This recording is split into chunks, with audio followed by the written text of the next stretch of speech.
promise of AI surrounds us. Our end-to-end solutions and services for AI-critical infrastructure configure at speed, scale, and deliver at volume. The world depends on data we power and cool.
promise of AI surrounds us. Our end-to-end solutions and services for AI-critical infrastructure configure at speed, scale, and deliver at volume. The world depends on data we power and cool.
When the promise of AI surrounds us, our end-to-end solutions and services for AI-critical infrastructure configure at speed, scale, and deliver at volume. The world depends on data we power and cool.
When the promise of AI surrounds us, our end-to-end solutions and services for AI-critical infrastructure configure at speed, scale, and deliver at volume. The world depends on data we power and cool.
When the promise of AI surrounds us, our end-to-end solutions and services for AI-critical infrastructure configure at speed, scale, and deliver at volume. The world depends on data we power and cool.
When the promise of AI surrounds us, our end-to-end solutions and services for AI-critical infrastructure configure at speed, scale, and deliver at volume. The world depends on data we power and cool.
When the promise of AI surrounds us, our end-to-end solutions and services for AI-critical infrastructure configure at speed, scale, and deliver at volume. The world depends on data we power and cool.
promise of AI surrounds us. Our end-to-end solutions and services for AI-critical infrastructure configure at speed, scale, and deliver at volume. The world depends on data we power and cool.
promise of AI surrounds us. Our end-to-end solutions and services for AI-critical infrastructure configure at speed, scale, and deliver at volume. The world depends on data we power and cool.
promise of AI surrounds us. Our end-to-end solutions and services for AI-critical infrastructure configure at speed, scale, and deliver at volume. The world depends on data we power and cool.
promise of AI surrounds us. Our end-to-end solutions and services for AI-critical infrastructure configure at speed, scale, and deliver at volume. The world depends on data we power and cool.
when the promise of AI surrounds us. Our end-to-end solutions and services for AI-critical infrastructure configure at speed, scale, and deliver at volume. The world depends on data we power and cool.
When the promise of AI surrounds us, our end-to-end solutions and services for AI-critical infrastructure configure at speed, scale, and deliver at volume. The world depends on data we power and cool.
When the promise of AI surrounds us, our end-to-end solutions and services for AI-critical infrastructure configure at speed, scale, and deliver at volume. The world depends on data we power and cool.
When the promise of AI surrounds us, our end-to-end solutions and services for AI-critical infrastructure configure at speed, scale, and deliver at volume. The world depends on data we power and cool.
When the promise of AI surrounds us, our end-to-end solutions and services for AI-critical infrastructure configure at speed, scale, and deliver at volume. The world depends on data we power and cool.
when the promise of AI surrounds us. Our end-to-end solutions and services for AI-critical infrastructure configure at speed, scale, and deliver at volume. The world depends on data we power and cool. Good morning, everyone. Good morning. Welcome to day 2 of DCD Connect Asia Pacific. We've got a really interesting opening keynote coming up here. If you want to listen, I recommend putting on your headphones. You'll get the best sound quality. We are the red channel over on the talk stage here today. Fantastic. I'm very pleased to welcome to the stage Johannes Delvagen, who is Senior Portfolio Manager of Colo Engineering at AWS. He's joining us today to talk to us about delivering better capacity faster to meet the demands of AI. I will now hand over to Johannes. Thank you. Thank you very much. Okay, hello everybody. Welcome to how to deliver better capacity faster to meet the demands of AI. I forgot my clicker. Sorry, would you go to pass my clicker?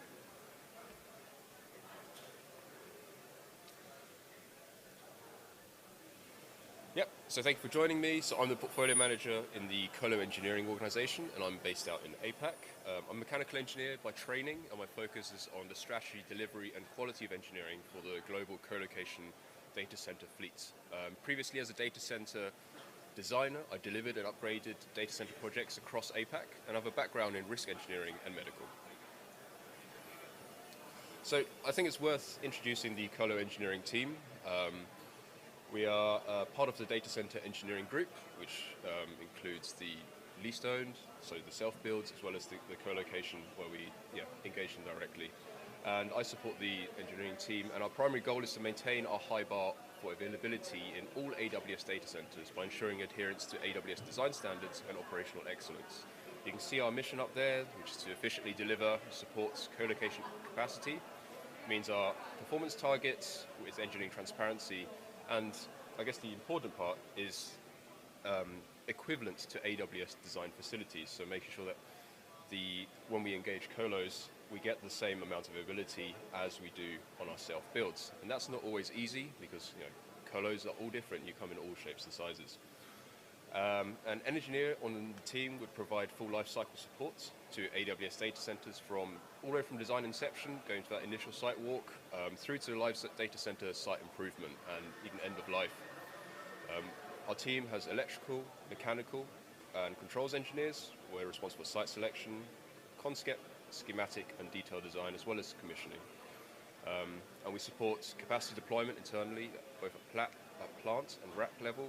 We perform infrastructure audits and do root cause analysis when something goes wrong. So I'm going to go quickly in this presentation about, firstly, the topology of the AWS cloud. I'm sure most of you know what a cloud is like, so we'll try and go through quite quickly. A few bits on DC design, on how we optimize availability for our customers, how we optimize DCs for ML workloads, and how does the co-location engineering team work with the co-location providers, which is probably what most people want to know. So we'll quickly go through the AWS cloud infrastructure. What resiliency does it offer? So firstly, where is it? It's everywhere. We've got the largest global infrastructure footprint. We've got 37 regions as of last week, 117 AZs with one or more data centers, and a global network of 700 plus points of presence. There are 245 countries and territories served. We've announced plans for 12 more AZs with 4 more AWS regions: New Zealand, Kingdom of Saudi Arabia, and the AWS Sovereign Cloud. Taipei was launched last week. So this footprint is constantly increasing at a significant rate, so our work does not stop. So what is the AWS cloud infrastructure? So regions consist of multiple isolated physically separate AZs. AZs, one or more discrete data centers with redundant power, networking, and connectivity. They're physically separated by a meaningful distance, many kilometers from each other. And each region is connected to the AWS cloud through true transit centers that are redundant to each other. So one of them can go down, and we're still fine. At the data center level, when we're thinking about things that could impact services, we naturally think about things like fires, floods, and tornadoes. But humans are the most likely source of problems. And that's usually well-intentioned humans. From industry experience, we know that anything that a human can touch, a human can also mess up. So that's why at AWS we go to extreme lengths to protect our infrastructure and services from human and natural disasters and anything that can impact them from a single event or change. So here again, the region map and how the AZs all fit in it. They're designed to be entirely isolated to each from another at the infrastructure level, but also by the software and services level. By default, all AWS services are built and deployed separately to every AWS region to ensure that we do not have operational issues in multiple regions simultaneously. So we can offer and deliver services like EC2, S3, simple storage services, wavelength, all sorts of services with the highest availability. So an outage in one region is not going to affect any of the other region. So we'll do a simple example on the AWS Power infrastructure.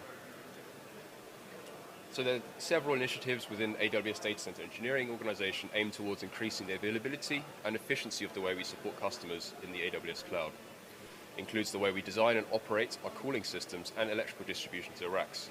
So this is a very specific example on an electrical distribution system. Traditionally, we've been using, the approach we've been using is to provide power to all our servers from two completely independent power lineups. Every lineup has its own switchgear, generator, UPS, and own distribution cabling. And these lineups are completely independent all the way down to the rack. Okay.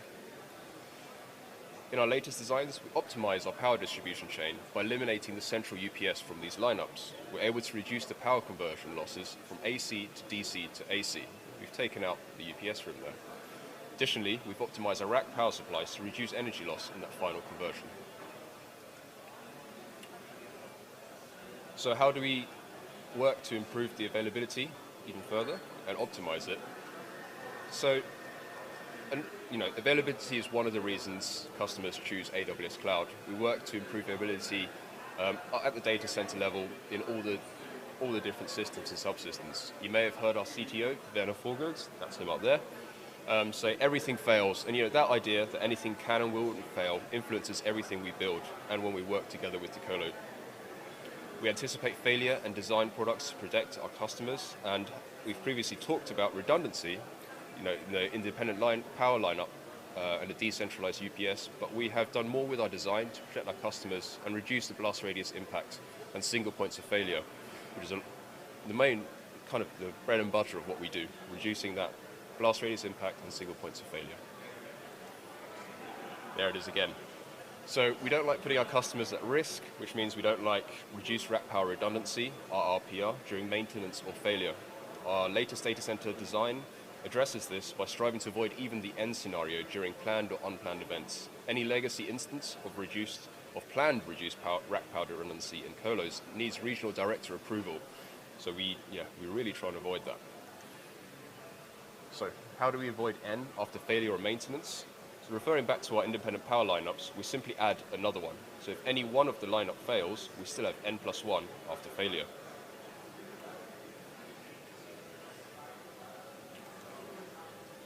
Okay, so what about machine learning and AI? I've put AI at the end of my title here. Everybody's got to do it. How does it affect and impact AWS data centers? Everybody's trying to design their data centers for AI. I don't want to be too simple, but we use AI and ML interchangeably. They're two slightly different things. ML is a subset of AI that allows machines to extract knowledge from data and learn from it autonomously and make predictions or decisions without being programmed for each task. So ML is kind of what we build for, and AI is just the packaging of ML offerings. And ML has been around in Amazon's DNA for a very long time. We use it in our search recommendations. I guess almost everybody's tried Amazon at some point in time. So the e-commerce recommendation, the robotic picking routes, they're always fun to watch on YouTube to see how it's automated in the fulfillment centers, and things like supply chain, forecasting, capacity planning, they're all informed by ML. Alexa, no matter what you think about it, it is also powered by more than 30 ML systems to help customers billions of times each week to manage their smart homes, to shop, to get information, entertainment, and more.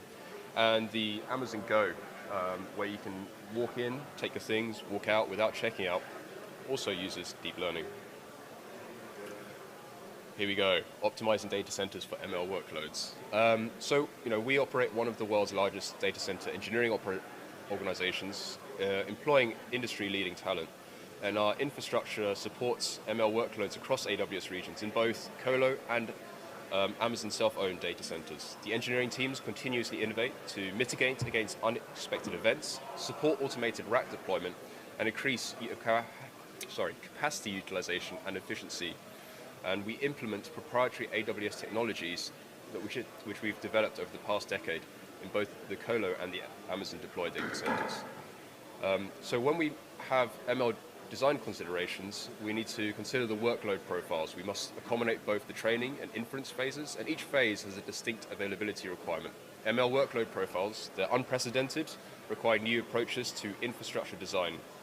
For power and cooling, ML workloads generate significant heat and power consumption, and the infrastructure needs to support efficient cooling systems, robust power distribution, and mixed cooling approaches, liquid to air and liquid to liquid racks. So the most common, these common cooling systems have to support both the traditional and bespoke servers that, and then the rate of innovation is at a breakneck pace. So we have to really keep up with that. We always perform very deep infrastructure impact assessments to evaluate the response of critical systems to power excursions, so utility connections, generators, UPS, and even with the cooling infrastructure. We partner with chip providers on cooling solutions to support EC2 workloads for machine learning, with liquid to air, and liquid to liquid technology.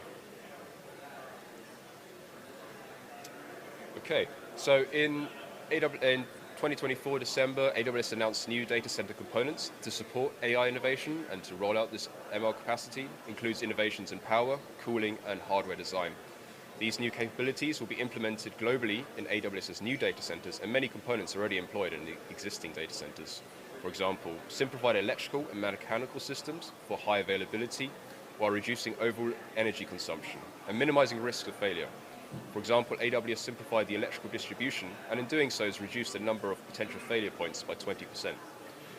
We've optimized the cooling system that will lower energy use without increasing water usage. Mechanically, we reduce the number of fans that are used to exhaust the hot air. And AWS uses the natural pressure differential to exhaust hot air, which improves the amount of electricity available for servers.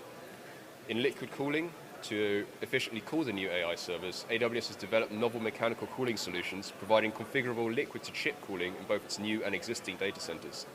Some AWS technologies utilize network and storage infrastructure that does not require liquid cooling, so we've updated cooling systems to seamlessly integrate air and liquid cooling capabilities at different ratios. We've updated control systems, rolling out Amazon-owned control systems across AWS's electrical and mechanical devices to provide the ability to standardize monitoring, alarming, and operational sequences. We increased the redundancy in the control systems whilst reducing the complexity. And we've optimized rack placement to maximize our power is used. We need to provide more compute per site, more compute power per site to reduce the amount of overall data centers we need to deliver the same amount of compute capacity. So how do we expand the AWS cloud with data centers? And what is the colo engineering team doing with this? We apply thorough due diligence across multiple layers of teams when we expand the AWS cloud. Whether it's self-built or colo, we've got a well-established AWS basis of design, which is applied to our self-built data center product. However, for colo deployments, we know that every vendor has a unique way of designing and building data centers. So we convert that BOD, the basis of design, into a line-by-line list of performance requirements, so we can be flexible in the design, but match the performance and availability across the AWS cloud. We call it the Compliance Deviation Exception Evaluation, the CDE. So our engineers evaluate each capacity opportunity against the AWS requirements, and we present a plan to the business before we make a decision on the capacity and go to contract. So availability always comes first. The design comes first before we make these sorts of decisions. During the construction, we evaluate the as-built infrastructure against the AWS requirements continuously throughout the entire build. Our engineers, they're there from the design inception. They go through the concept, schematic, detailed designs, construction, commissioning. We're there throughout the whole thing.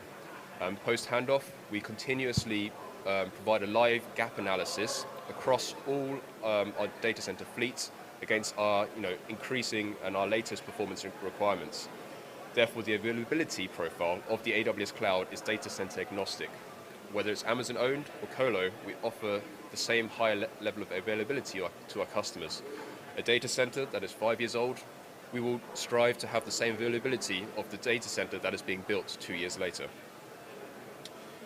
So how do we build so quickly and stay ahead? We've spent a long time developing technical partnership with our colo vendors to standardize designs in accordance to our performance requirements, which allow us to deliver better capacity faster contracting, and more stability in the designs when we work together with our colo partners. And we have scaled our teams appropriately in major clusters. All right, and I think that brings me to the end of the end of the presentation. So thank you very much, everybody. In this presentation, I went over the topology of the AWS cloud, data center design of how optimize availability for our customers, how we optimize DC for ML workloads, and how the colocation engineering team works with colocation providers. Thank you very much.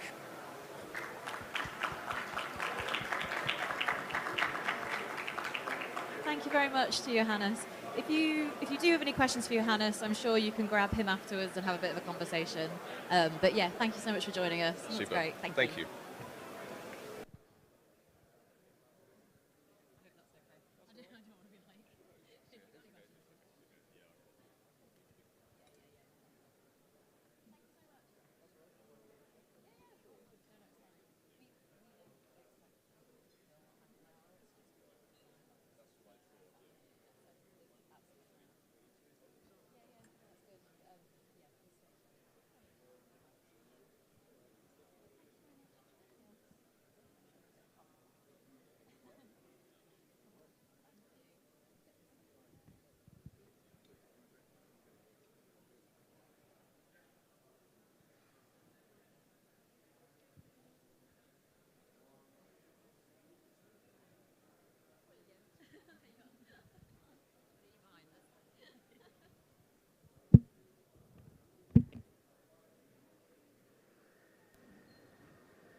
Hello.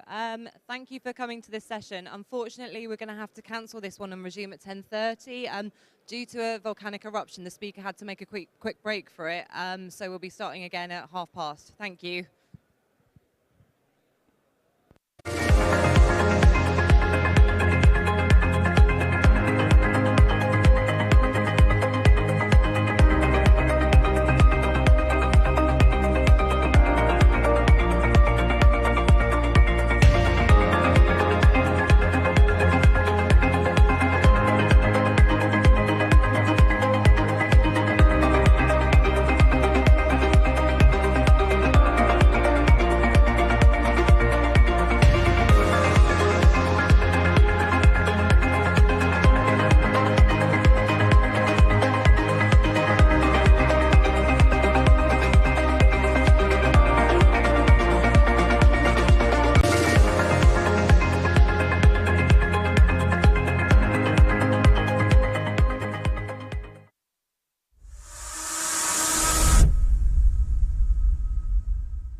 When the promise of AI surrounds us, our end-to-end solutions and services for AI-critical infrastructure configure at speed, scale, and deliver at volume. The world depends on data we power and cool.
promise of AI surrounds us. Our end-to-end solutions and services for AI-critical infrastructure configure at speed, scale, and deliver at volume. The world depends on data we power and cool.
promise of AI surrounds us. Our end-to-end solutions and services for AI-critical infrastructure configure at speed, scale, and deliver at volume. The world depends on data we power and cool.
the promise of AI surrounds us. Our end-to-end solutions and services for AI-critical infrastructure configure at speed, scale, and deliver at volume. The world depends on data we power and cool.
Testing. Hello. Hello, good.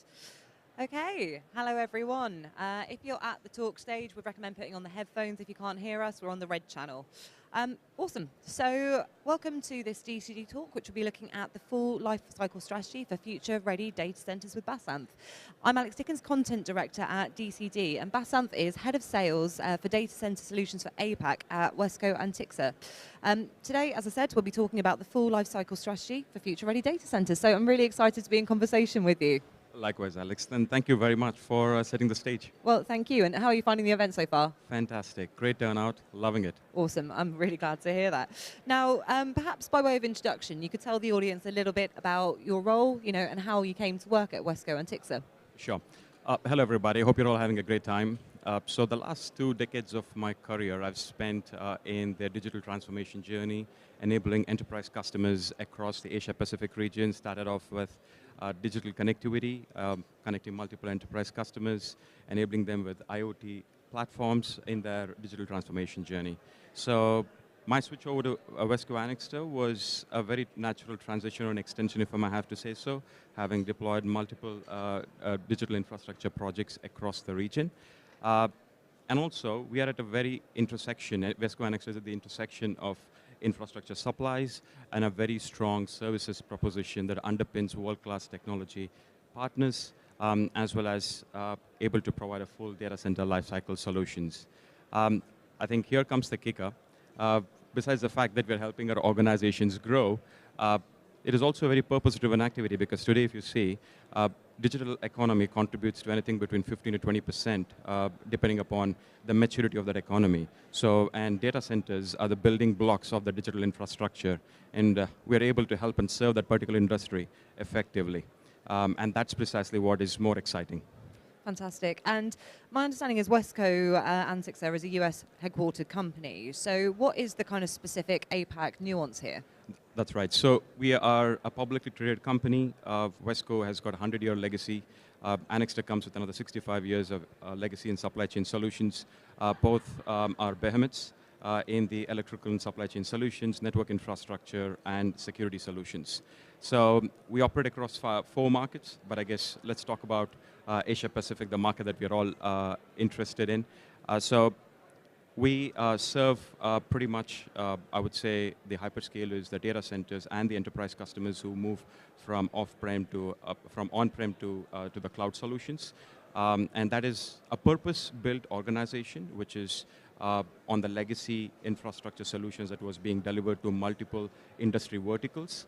We leveraged on that expertise, and we brought in those solution engineering into the data center environment. Excellent, thank you. And you've touched on this a little bit already, but when we talk about the full life cycle strategy, we hear this a lot in kind of marketing terms and all over LinkedIn at these days. What do we really mean by that? So, in essence, we engage with our customers right from the planning phase, moving up to the design stage, the execution, the operation, and then the upgradation of the infrastructure solutions that goes into the data center environment. In essence, if you look at it, we are a technology agnostic service provider, which essentially means that we keep the customer strategy at the core when we execute on our advisory services. In a typical scenario, what we in essence do is we look at what the current state is, and we also look at the future state. That's precisely where we start stitching in the solutions. So earlier on, maybe 36 months back, we used to talk about a 20 megawatt build or a 25 megawatt build. Then we are at an inflection point today where the 25 megawatts has now moved by 5x to maybe even 7x, where 150 to 200 megawatts is the new normal. So that's precisely where we come in as a core differentiator, and we are able to provide an unbiased white paper and help and assist our customers both from services standpoint as well as from a supply chain standpoint. When I say services, it's very broad. There are 2 aspects into it. One is on the supply chain side of it and on the engineering side. So let's focus on the supply chain that is core to our proposition. So typically when a data center goes into a new build environment, it goes into the construction phase. We are in a position to do effective material management. What that essentially means that we can turn up construction sites with supporting warehouses, manage material, just not supplied from us, do a third-party vendor-managed inventory of the material that comes in, set up lay-down yards in month and a half, and keep it running for the entire life cycle of the construction. Right now, once the construction gets completed, then we also look at in terms of how we can help and assist on the day-to supply. So that's precisely where our engineering support services comes into play. So it's not about just storing of material, getting early visibility on the projects, engaging with the customer, providing those design services, then underpin the right set of technology products to it, and then go about full on execution. Now, you touched upon, the kind of 20, 25 megawatt data centers, which, by today's standards is, relatively small. We've grown a hell of a lot. But, given the current market and its evolution, especially with AI, new types of hardware, quicker and quicker tech refresh cycles, why is this so imperative to have an end-to-end solution? So very, very good question. So two things. One is, I'm going to probably answer this in a two-pronged approach. Okay. One is having an end-to-end solution, and then also providing a solution that is technology agnostic. That's very important because today you have solution offerings coming in from multiple OEMs that may not be fit for purpose for everyone. So one size doesn't fit all. So in essence, if you have to attain immediate capex savings to ensure that you're able to meet the budgets that has been set forth for a particular project, it becomes extremely important to know what the customer wants to achieve. And that's precisely where we come in. We provide our deep expertise on our supply chain solutions, managing the local nuances around compliance, manage the compliance around the delivery, and also around the local regulatory environment. All right? Now, that is on the supply chain side of it. But if you typically, when you look at a life cycle approach, you need to have a very clear strategy to ensure your OpEx management is done well. Yeah. And because today, most data center operators are looked at what is going to be the return on investment. How am I going to get a better internal rate of return? Because that is going to be the key. And to achieve that, you need to get the basics right and the foundations right. And that is where we can help our customers to achieve that, keeping the end goal in mind. So what does it essentially mean by reducing the OpEx? Reducing the OpEx means just not about material management, but also providing in-house managed services. We have extended arms and legs, what we call it as smart end support or augmented staff support, which is an extension of their own organization, who can provide engineering services support on site. All right, who can do the ticketing, the documentation, and all supported by state-of-the-art network operating center that functions across 3 different time zones. That manages the operations part of it. Yep. So, and giving a clear visibility in terms of what the estate looks like within the data center. All right, and then we have also have got the state-of-the-art IoT infrastructure, which we call it as the EntroSim platform. Today, you have different variations of it. People call it as data center infrastructure management. People call it as building management system or BMI. So what we have, in essence, we have done is we have tried to bring these two together to provide actionable insights, which means that we're able to do fault detection at a very early stage, avoid potential cost overruns, and then reducing the downtime. So the credibility is not lost to the customer. The second one is around the conditional-based monitoring system, and that again cuts across all aspects of the infrastructure. It could be power, it could be cooling, or it could even be the network infrastructure itself. So in a sense, we are able to manage the asset lifecycle in a far more efficient way than just doing a replace of an asset at a sunset date. So in essence, you're saving on costs, you're saving on operational, I would say, cost overruns. Now that is a big value differentiator or a value creator. So when you plug all of this in, it clearly all boils down to dollars and cents. Yeah. And is technology agnosticism quite unique in the market? Who else out there is doing it, or are you kind of the only ones in the region? So in a way, I would suggest that yes, we are absolutely because typically how the data center operators leverage is they reach out to an OEM or probably reach out to consultants. We are really not here to replace anyone. We work very closely with the architects, engineers, and the consultants in the ecosystem. So we do a lot of peer reviewing. of those documentation because of the wide ecosystem of technology partners that we have within our organization. So we'll leverage that expertise, and then we do a peer reviewing. Peer reviewing helps not only from ensuring that design is optimized, it also helps in managing the inventory because the supply chains are extremely convoluted today. So if you typically look at, they used to say supply chain is constrained at when it was COVID, but that continued due to macroeconomic factors. Then you have the geopolitical shifts that we are seeing. Yep. Then you have tariffs kicking in very often. And you do not really have visibility in terms of what the product pricing is going to be.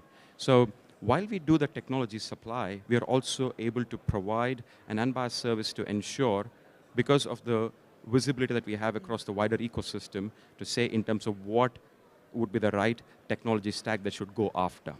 So just not for today, but for future proofing, helping them to build resilient data centers more effectively. That is the big core differentiator, I would say. So impartially making sure we're getting the right tools for the job, but also, to your point, flexibility to adapt to what's coming in the future. Absolutely, absolutely. So that is something which we keep it at the core of our strategy. It's not about stacking of technology, or it's not about aggregating of technology products. It's always underpinned in terms of what the end goal of the customer is going to be. That's going to be at the heart of the strategy. Excellent. And you touched upon the kind of operations side as well. You know, this is all, very focused on, both the supply, but also, you carry on working with your partners, once data centers are operational, right? Oh, yes, absolutely. See, this is a very partner-inclusive environment. So we don't become a single, we don't want to carry on executing both the supply, the design, and the execution. It depends in terms of how you would like to consume our services. Like I alluded to earlier on, there's no one size fits all. So we understand the ecosystem. We understand what the customer wants. Depending upon the appetite of the customer, we bring in the wider ecosystem of partners in terms of how we want to sort of execute the jobs that goes into these builds. Yeah, so it can be as diverse as we becoming a single point of contact for the design authority, doing the supply chain, as well as in the execution of the job. All right? And again, it depending in terms of what the scope of the work is going to be. Else, we will work with the consultant community, we peer review this design, and then we work on the supply chain aspect, and then you go about executing it. Absolutely. So, we're talking about serious kind of CapEx, OpEx savings. Oh, absolutely, absolutely. This is going to be a formula that can be very easily mirrored in irrespective of the size and shape or scale of the data center in terms of where it is being deployed. It can be in any geography in Asia. This is a formula that will work irrespective of the maturity of the market. And we have seen that more often than not. Yeah. You spoke about the visibility you're providing to your customers as well. When it comes to end-to-end solutions, we're talking about lots of different data points, lots of different things to manage. You spoke on our prep call about this kind of single pane of glass approach that you've taken. Could you explain about that a little bit more? Yeah, sure. So the Entrosim platform that I was talking about, that's an IoT platform that we acquired about 12 to 18 months back. So one of the biggest pain points that we saw from our customers is in terms of aggregation of data into a single pane of glass. Because if you typically look at a data center build, you have the OT environment, which is nothing but a chiller plant management system, electrical power management system, and then you have the security infrastructure, right? And then comes in the network infrastructure itself, which supports the OT environment. Now, usually you get this piece of information in a very disparate way. And to make sense of the data, you first of all need to aggregate this data into a single pane of glass. That's precisely what we step in. You can look at it as a middleware of sorts for us. Once again, it's an application that is works in an open architecture. It's an SDK kit that any of our customers can actually work on it, build on it, tweak it to their own consumption. All right? Besides the fact that it gives information on a single pane of glass, this is very, very important. So typically, in most of the building management solutions, as well as on the network infrastructure side of it, when you have to manage information and get those actionable insights, there are 3 layers of cost that goes into it. One is the FDD, which is the fault detection and diagnostics. That's one license cost. The second cost will be around the CBMS, the conditional-based monitoring system. To put it simply, you put a condition saying that a particular rack level should not exceed X amount of temperature, it triggers an alarm, all right? There's really nothing called as a diagnostic there. It's pure play analytics giving information. But the first one is, it gives both, does preemptive as well as proactive. The last one is about the aggregation of data. Most companies actually have 3 layers of cost associated to it, all right? Now, we are in a position to reduce this cost into a single line item, which essentially means that the cost reduction is by 2/3, both while you're embarking on this particular IoT platform. From a CapEx standpoint, there's a reduction of by almost 65%. And the running cost, typically whatever the life cycle of the data center is, 15, 20 years, you see a straight reduction on the building information management by almost 65%. And that's massive. Yes. Yeah. Yeah, and we've also got, an ongoing challenge of, to siloed departments, right? Which I suppose this provides additional visibility to, which, perhaps you could highlight how critical this is, given the extreme densities we're seeing and this kind of, 5x growth you mentioned. No, so absolutely, because the disparities that we are talking about and pulling this information together, right? It's very important, especially for those data centers who are just not in one single country, but where we have done multi-country deployments, perhaps between 8 to 10 countries in the Asia region. So, and they're trying to pull this and aggregate this information onto a central command platform, both the IT and the OT platform. We can do this. So it can go across 3 variations. We can deliver this on an on-premise model inside of the data center, that is in their SOC or the NOC room, or deliver it on a cloud model, or the third version is basically do this on a hosted model. So the NOC, or the command center as we call it, will have every set of information to this critical piece of information at any given point of time.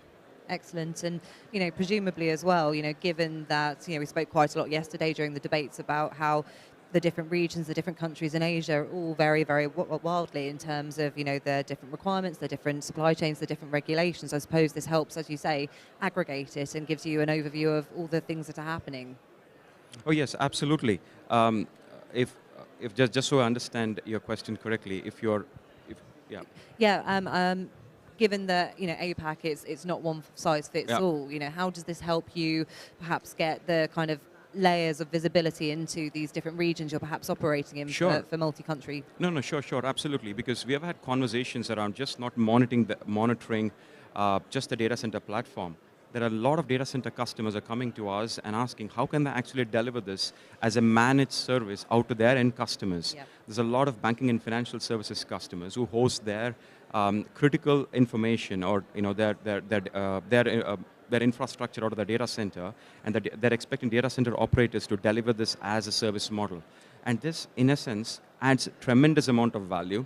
It also adds not only to their top line revenue, but also adds to their profitability, because besides the fact that they're just giving space and power, they're able to provide so much more information, able to manage this remotely. Yep. All right. Now, in case of if it requires a reactive or a proactive maintenance, now this is underpinned by a very strong NOC system that we have built here in the region out of the Manila Bay area in Philippines to support this particular region. And we also have the second network operating center out of Pune to support the rest of the world along with India. So yes, the variations across markets and in terms of who the end customers are being hosted, all this comes into play. That's a very good point as well when it comes to the end customer, because the data centers are probably working with those who aren't necessarily hugely technology literate, so it helps kind of democratize that information for any end customer who needs to see it. Absolutely, and in fact, banking customers, insurance customers, these customers essentially cannot afford to have a downtime on their infrastructure that is getting hosted at the data center, and this piece of critical information given in a timely manner helps them to circumvent these bottlenecks very, very effectively. Excellent, excellent. And I can see the clock running down, so I think we'll have to wrap up shortly. But, from your perspective, I know we've kind of done a whistle-stop tour of all these benefits, but what would you say is the kind of competitive edge that you're providing to your customer overall in a nutshell? Sure. So I would like to have a couple of key takeaway messages from this. If an operator is looking at, unmatched supply chain capabilities, who can give a technology-neutral advisory services, and also look at a service provider who can provide in essence, typically an end-to-end solution, starting right from planning, design, and then the operations and the execution of it. I think that's precisely where we can partner with our prospective customers. Fantastic, fantastic. Well, Basant, thank you so much for your time. For anyone who's joined in, which stand can we find you on after this session? Stand number 5. Stand number 5. So do catch up with Basant and the rest of the team. But thank you very much for coming on. It's been a pleasure. Thank you, Alex, for being a great host.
Hello, and welcome back to the DCD Talk stage. My name is Gabriela Gillette Perez, and I am the Portfolio Manager for the EMEA portfolio at DCD. And it is my pleasure to be moderating this next DCD Talks. We're going to be looking at Batam in Focus, the nexus for hyper-connected Southeast Asia. I'm joined by Kevin Wong, COO from Neutra DC Nextera Batam. Kevin, thank you so much for joining me this morning. Yes, good morning to you and to the audience. Thank you. So, Kevin, you are COO at Neutra DC Nextera Batam. How did you come to this role? I applied for the job. Okay, no, Batam has been a project for me for the last 6 years of my data center life, and it started as an interest to look at the possibility of having hinterland outside of Singapore that could sustain a data center kind of a community, and that was how it started. And today, I can tell you, Batam is incredible.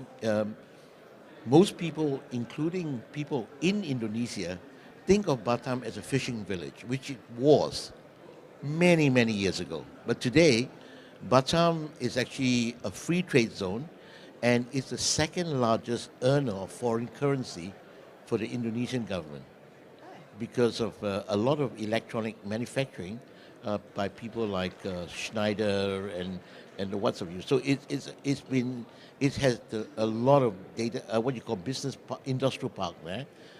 It is only second to Surabaya. Okay. I mean, we're going to be jumping into sort of a little bit more about Batam in a minute, but for those that are unaware, can you tell us a little bit more about Neutra DC Nextera Batam and what the company is currently focusing on? Yeah. Yep. Oh, sorry. Yes, Neutra DC Batam. It's a joint venture that's between Neutra DC, which is essentially Telecom Indonesia, and Nextera, which is actually the data center arm of Singtel. Okay, so we started this joint venture together in 2024, thereabouts, and I was involved in putting it together, and the purpose was to build a campus, data center campus, in a place called Kabil Industrial Estate, which actually is about, maybe by road, about 10 kilometers, exactly 10 kilometers, south of a very popular data center place called Nongsa. So everyone will know about Nongsa Digital Park. That's like the darling of data center in Singapore for going to Batam. We're not in Nongsa, we are south of Nongsa, and we did it on purpose to do what we call availability zone offerings in preparation for hyperscalers coming into Batam. They will need to have diversified access, and so we're positioning ourselves as the other alternative site to Nongsa Digital Park. So we are obviously here to discuss why Batam is becoming an increasingly important player in the regional data center landscape. So where does it sit, especially when compared to more established hubs like Singapore, which you've obviously already mentioned, and emerging markets like Johor that we've heard a lot about, I think, in the last few years? Well, the Malaysians are very good at marketing. The Indonesians are less savvy, so it doesn't mean that Johor is better or Batam either way. But to me, these are two very precious hinterland for us to extend the digital community across from Singapore. Singapore has its limitation and will always be there. We just have to work around those limitations. So number one. Number two, let me talk a bit more about Batam. What many people doesn't know is that today, if you are in Batam on the network, and use this as a very simple trick, I call that my ping test. If I do a ping test on my computer and try and send a simple message to Singapore, compared to if I did the same test in Jakarta, because of the network, the rich network that now exists, not many people know that, there are about 15 subsea cable that connect us into Singapore and into Jakarta. It's only 2 milliseconds away. So it means that from a digital industry point of view, Batam is a really amazing location for me to be able to put a lot of data which I can use globally and locally, because I can connect both to Jakarta in an instant with a lot of subsea cable. I can connect to Singapore, which is a mega Asia hub. So if I have content, this is a perfect location for me to put it. It's the fastest to go, whether it's into Singapore and the world, or to Jakarta. Okay, it's really a no-brainer. Just that people, but no data center has been built in Batam until now. So the possibility for customer now to move to Batam and put their data there for business is now a reality. It wasn't before. And what, I guess, has been done to make that a reality? What has so radically changed in Batam that now people are actually looking at it as a feasible option?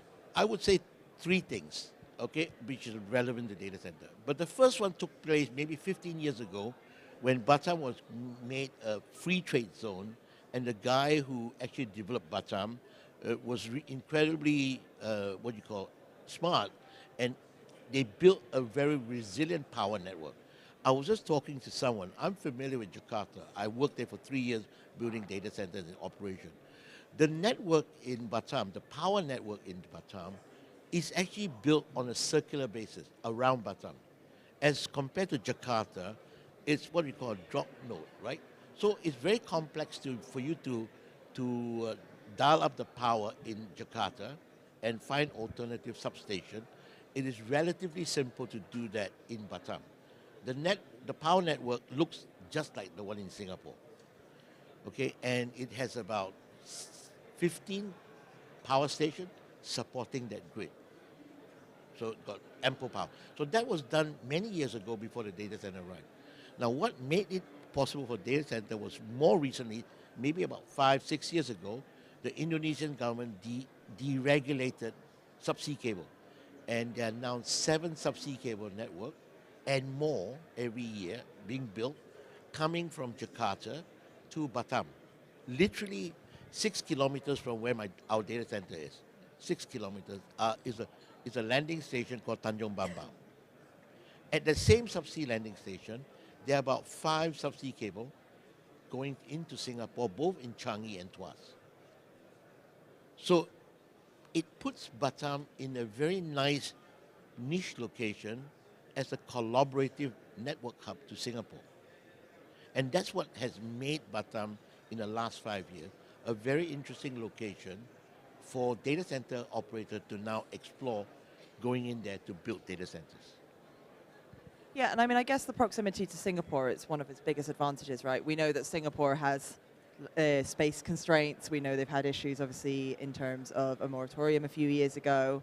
And so I guess that makes places like Batam sort of very attractive to investment, right? Yes. And at this point, I want to bring up something. You know, it's a joke. Most of my friends make fun of me because I spend 4 days a week in Batam. I go back in the weekend to Singapore. And some of my friends who feels that Johor is a lot better, and a lot of Singaporeans think so because they say, hey, Carvin, you know, if I'm in Singapore, I'd rather work in Johor because I can jump on a car and drive on the 2 causeway across, right? I say, yeah, how long does it take you to go there and come back? I jump on a ferry ride every week, and it exactly takes 45 minutes. No more, no less. Every hour, on the hour, there's a ferry going to Batam and going back to Singapore. My ferry ride is comfortable, and I take 45 minutes. The car ride to Johor is variable. Depending on the traffic jam, depending on the crossing the passport, it could take as much as 2 hours to get to Johor. Sometimes it takes more than an hour just to come back on a car. So honestly, I would trade the car for the ferry to go to Batam. Right? I guess in terms of then what Batam is doing, do you think it's taking the right steps in increasing its visibility, or do you think there's something it should be doing to obviously attract that data center investment, bring those developers to the country? Because you mentioned Johor gets mentioned a lot. I know last year we brought it up quite a bit. And I think you said when you started that Malaysia is better at the marketing than the Indonesians. But is there anything else that needs to be done? You know, in life, it's like running a race, right? So the race is not a 100-meter dash. So it looks like Johor is winning the 100-meter dash against Batam, but the the industry, the business that we're doing, is a long run. It's not even, I mean, it's a marathon. So the idea is that it's not who runs fastest, it's who can end the race strongest. So let me use the word again. So I would ask investors to evaluate the two cities. They're all good, and they all have their strength and weakness. But if you evaluate your business, if your business is like running a marathon, and you want to invest in the long run, and you want to understand where would Batam be, 10 years from now, where would Johor be 10 years from now, I think I would ask everyone to evaluate on that basis. And then I believe you'll be surprised at the result of the analysis. Now today, let's give you a simple example that is happening today, that I'm aware of. And I'm not here to say we compete or against Johor, but the reality of how policy evolves. We have always, Batam is supposed to have, you have to pay higher for power compared to Malaysia overall, which includes Johor. But I can tell you, plans are afoot today in Malaysia where the power provider will be increasing power across the country, which will impact Johor. And you heard at the other panel, Andrew Tuff was saying, the good thing about Indonesia is that we know consistently where the power pricing will be because it is not impacted in a dramatic fashion. There will be pay increase, there will be price increase, but it's controlled and very regulated. So that's one of the advantages you're going to see. The other area for data center that's important is water resource. I am aware that in Johor, there will be very major change in water pricing because the social, there was problem that they see that the data centers are taking, they perceive that data centers are taking water from them. Well, so I think if you look at all this packaging together, then as businesses, you need to therefore decide on how you will hedge your business. And I use the word hedge between Johor and Batam. So rather than against, I think there's a balancing process for business to look at and play it smart. I mean, I think it's interesting you mentioned the power because I think power from, all the conversations I have is the biggest driver for why people are choosing to build where they're building today, right? We know there's a power problem. I believe there's currently a discussion on the main stage about the power. So I can tell you it's a big conversation at the event. So, I mean, I guess from what I understand from you then, that Batam has the power availability, the infrastructure to meet the demands of the data centers that we're expecting to hopefully move into the area and develop, correct?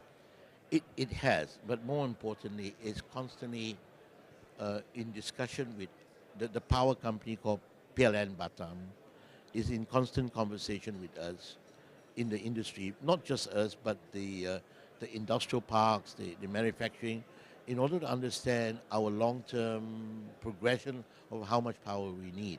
So there's a constant conversation going on.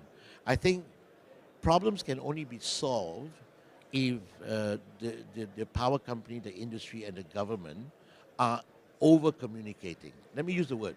I love people to over-communicate because with over-communication, we don't forget things. So this is what's happening. And it doesn't matter whether it's on the Batam side or the Johor side. And that's what's required in order to us to build a more robust infrastructure. And the government is involved in these conversations. Yes, They're very actively involved. Very much so. Not only the government, which is represented in Batam by the organization called BP Batam. They're the go-to guys that you want to, in case anyone here is interested, the go-to guys from Indonesia or Batam would be organization called BP Batam, so that's where they are. And we also have constant communication with the power company. There's only one power company, so we work with them, I mean, we are running out of time, but I guess I wanted to ask around any challenges you see in Batam. Obviously, we've talked a lot about the positive, but is there anything that you could foresee could potentially be a challenge that people need to be aware of? I wouldn't use the word challenge. Let me use the word bridging. There's a whole bunch of a bridging that needs to be what I call misunderstanding, lack of information whatsoever. So the most important thing we need to do, and as an organization, Nutra DC is taking that at our own state, and we're setting things up, which is to get the Indonesian government authority with regards to the what you call data, not sovereignty. I heard data sovereignty is mostly solved. They've already incorporated the law. They're very clear, very similar to Singapore, very similar to Malaysia. The only thing is to be able to publish it, because most of the documentation by the Indonesian are in Bahasa Indonesia. So we've been trying to help promote that by inviting the government agency in each of these regulatory, and we're bringing them over to Singapore and Batam, and we'll invite our prospective customer to sit down over a breakfast session so that question and answer could be dealt with, to enable all the community and industry to have a better understanding of some of the perceived fear. I use the word perceived fear, and our job, working with the government, is to neutralize the perceived fear through knowledge. Yep. Okay, so to wrap up, and I like to throw this sort of question, and I'm very curious to see what your answer is, but if we're looking ahead 5 to 10 years from now, what's your outlook on Batam's role in the region's digital infrastructure growth? And what will you be watching out for? I mean, where do you think we're going to be? Obviously, it's pretty early days, as you mentioned, but where do you hope Batam is in 5, 10 years, or what do you expect will happen? Come on, predict it for us so we can then test you next year or the year after that when it hasn't happened.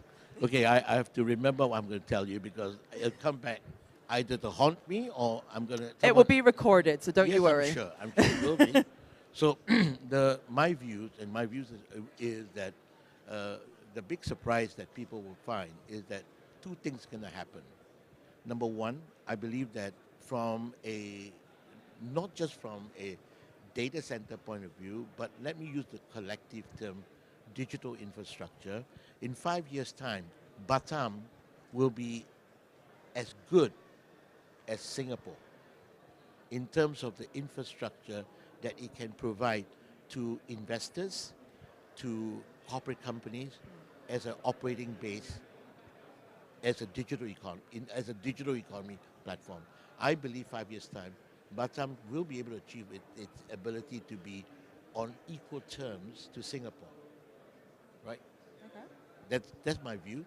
And the second thing that's going to be interesting, and that might not happen, but it will be very close, Batam will also have a very clear ability to offer renewable power to the business community that will be investing in Batam, but in 5 years' time. Okay. Well, I mean, we will definitely look out for that. But thank you so much for your time this morning, Kevin. It's been a pleasure talking to you. And I'm sure that if the audience has any follow-up questions, they can come and find you. You'll be around. At the booth. Ah, there you go. Go and see him at the booth. He can tell you more about the benefits of Batam. But yes. Thank you so much for joining me today. A round of applause, please, for Kevin. Thank you. Thank you very much. Thank you. Thank you.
Good afternoon, everyone. Thank you for joining us for another DCD talk. Now we're essentially going to explore the future of resource-efficient data centers. And I'm pleased to be joined by Lai Yudto from Bridge Data Centers. He is the VP of Design. Hi, Lai. How's things? It's good. It's good to be in Bali, and thank you everyone for joining these sessions. Hope we can share more. Brilliant. I mean, to begin, could you kind of like briefly introduce yourself and as well as that Bridge Data Centers?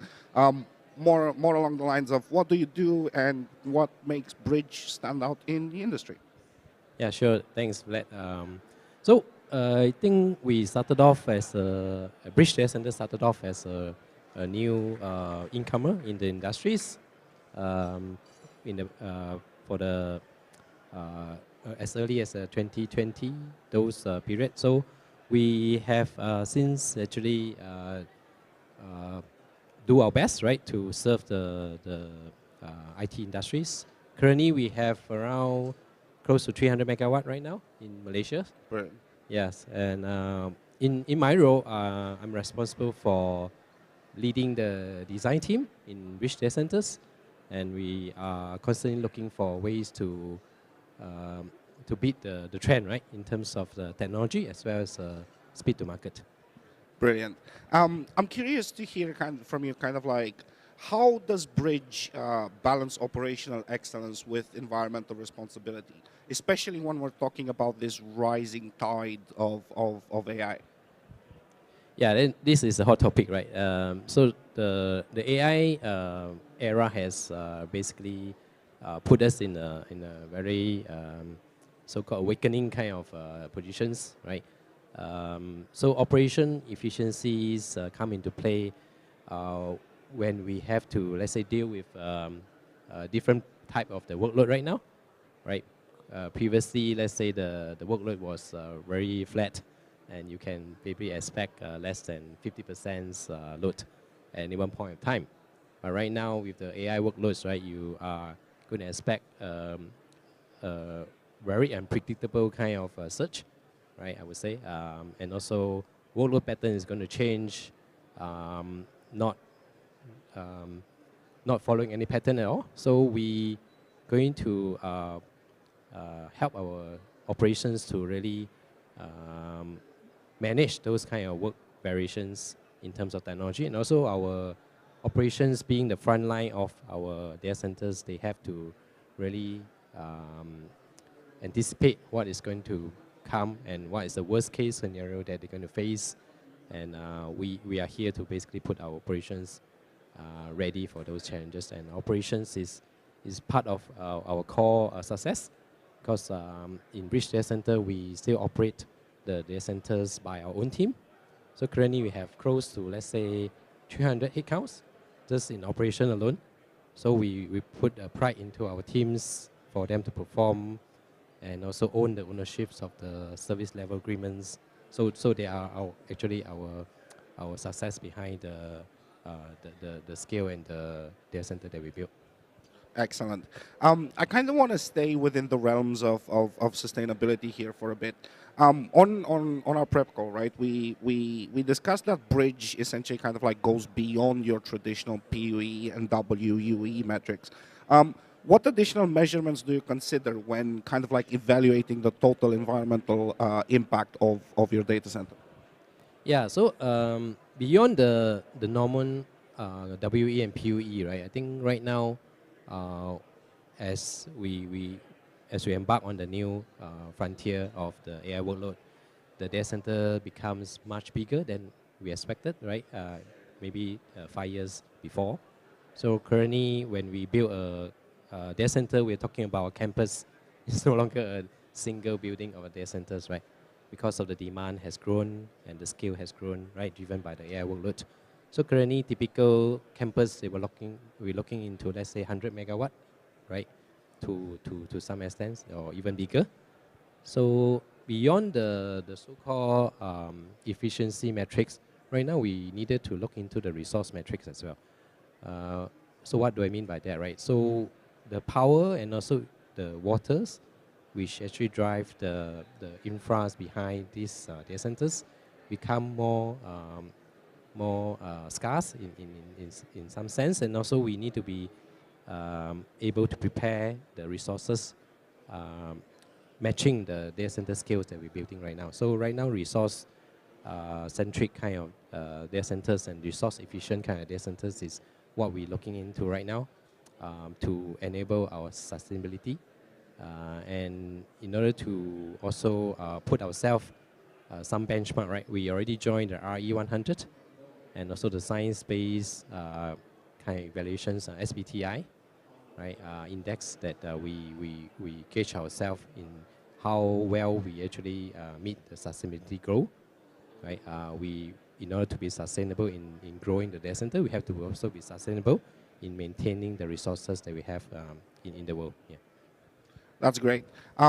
It's also like kind of zooming out a bit and looking at the wider market and specifically AI workloads. When you're designing your facilities, how do you ensure kind of like flexibility for both like hyperscalers and the managing of these AI workloads? And I'm interested particularly around site selection and modularity. Yeah. So so as you know, data centers we build to suit, right? We don't build a cookie cutter and then implement them everywhere. And that's the reason for it, because each client has a different demand in terms of their computing and storage and networking. So in order to be excelling in this market, right, we have to think a way of scalability and also adaptability. So what we did in our design is we have modulars and also stackable kind of technology platform. Let's say if we want to cater for 5 megawatt, we use the minimum stacks. And if we wanted to build larger, then we stack it up to, let's say, a 20 megawatt, right? So this is how we grow without changing too much our principles where we already reached the sweet spots of efficiency. So let's say a 5 megawatt design can now expand to a 20 megawatt, and a 20 megawatt design can now, through various buildings, right, expand into 100 megawatts. So this is the scalability that we need to quickly make it mature and also make it develop in the shortest time possible. So this is how we actually address the challenges in terms of the different kinds requirement. At the same time, we obviously have different needs of the air cool and liquid cool environment. So when we build data center, we obviously have to cater for the, let's say, the more future-proof kind of environment, right? We can't just build for air cool right now and forget about liquid cool, which is going to be apparent, right? Maybe in the 5 to 10 years time. So all our data centers footprint is built for at least 15 years, right? In usable life, and as a design aspects, right? We have to really cater for all these challenges and also foresee what's going to happen in terms of regulatory, in terms of resource, in terms of technology, and also the chips kind of capabilities 5 to 10 years down the road. Yeah. Brilliant. You mentioned liquid cooling, and again, I kind of want to dive a little bit deeper into this. I know Bridge has been kind of experimenting with cold plate liquid cooling since 2021. And for everyone that's looking, that's in attendance and on the live stream, that's early, right? That's early. In 2021, everyone was like, air is still king. But you've been experimenting with liquid cooling, with cold plate liquid cooling since 2021. Can you walk us through your approach to wider cooling? Because again, experimenting since then, you must have had quite a lot of insights by now. Yeah, that's a favorite topic. I Same. think, yeah.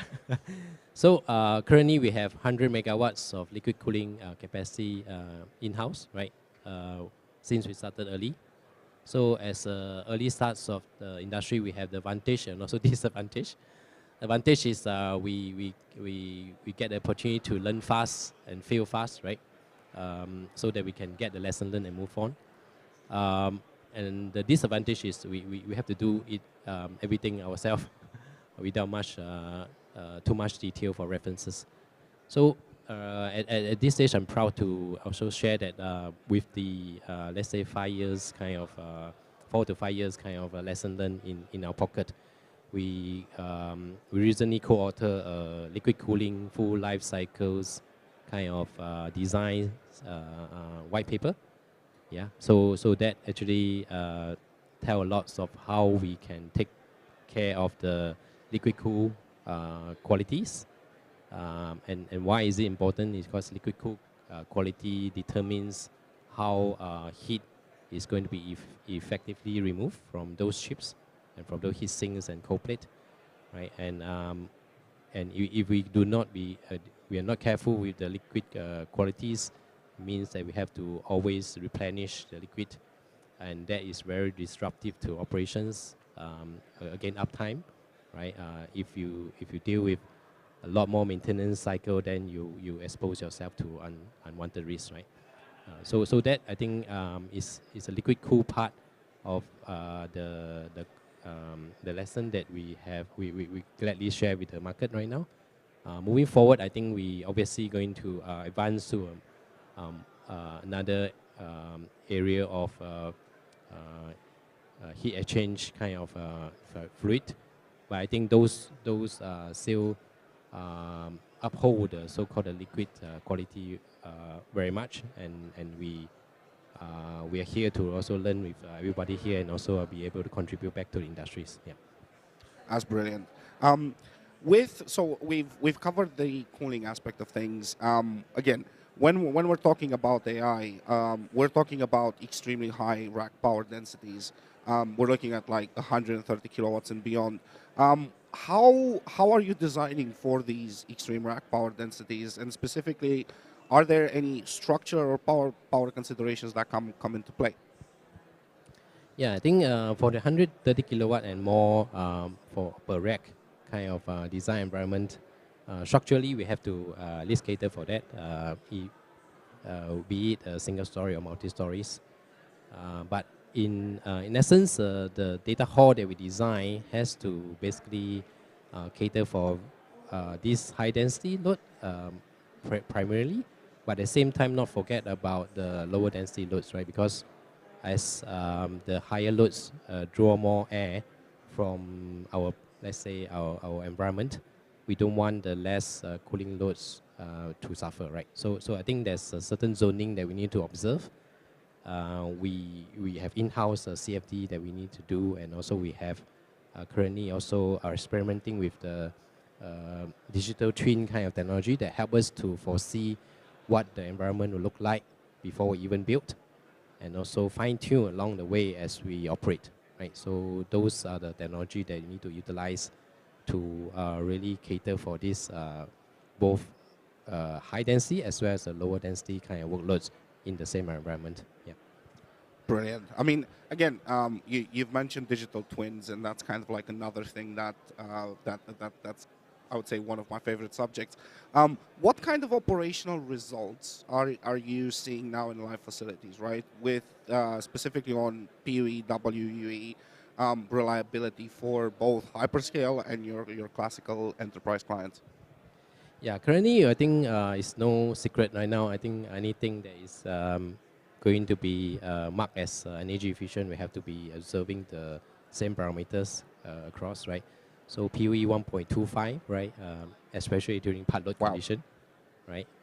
And also the WE of less than 2 meter cube per kilowatt hours. I think those are the basic parameters, but I think the industry and also the regulatory is also going to demand more and more from this breakthrough, right? I think we hope we were looking into in near future a much lower figure than we have right now. Yeah.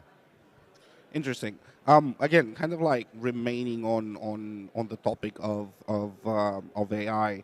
We recently heard from NVIDIA we should be expecting 600 kilowatt racks, right?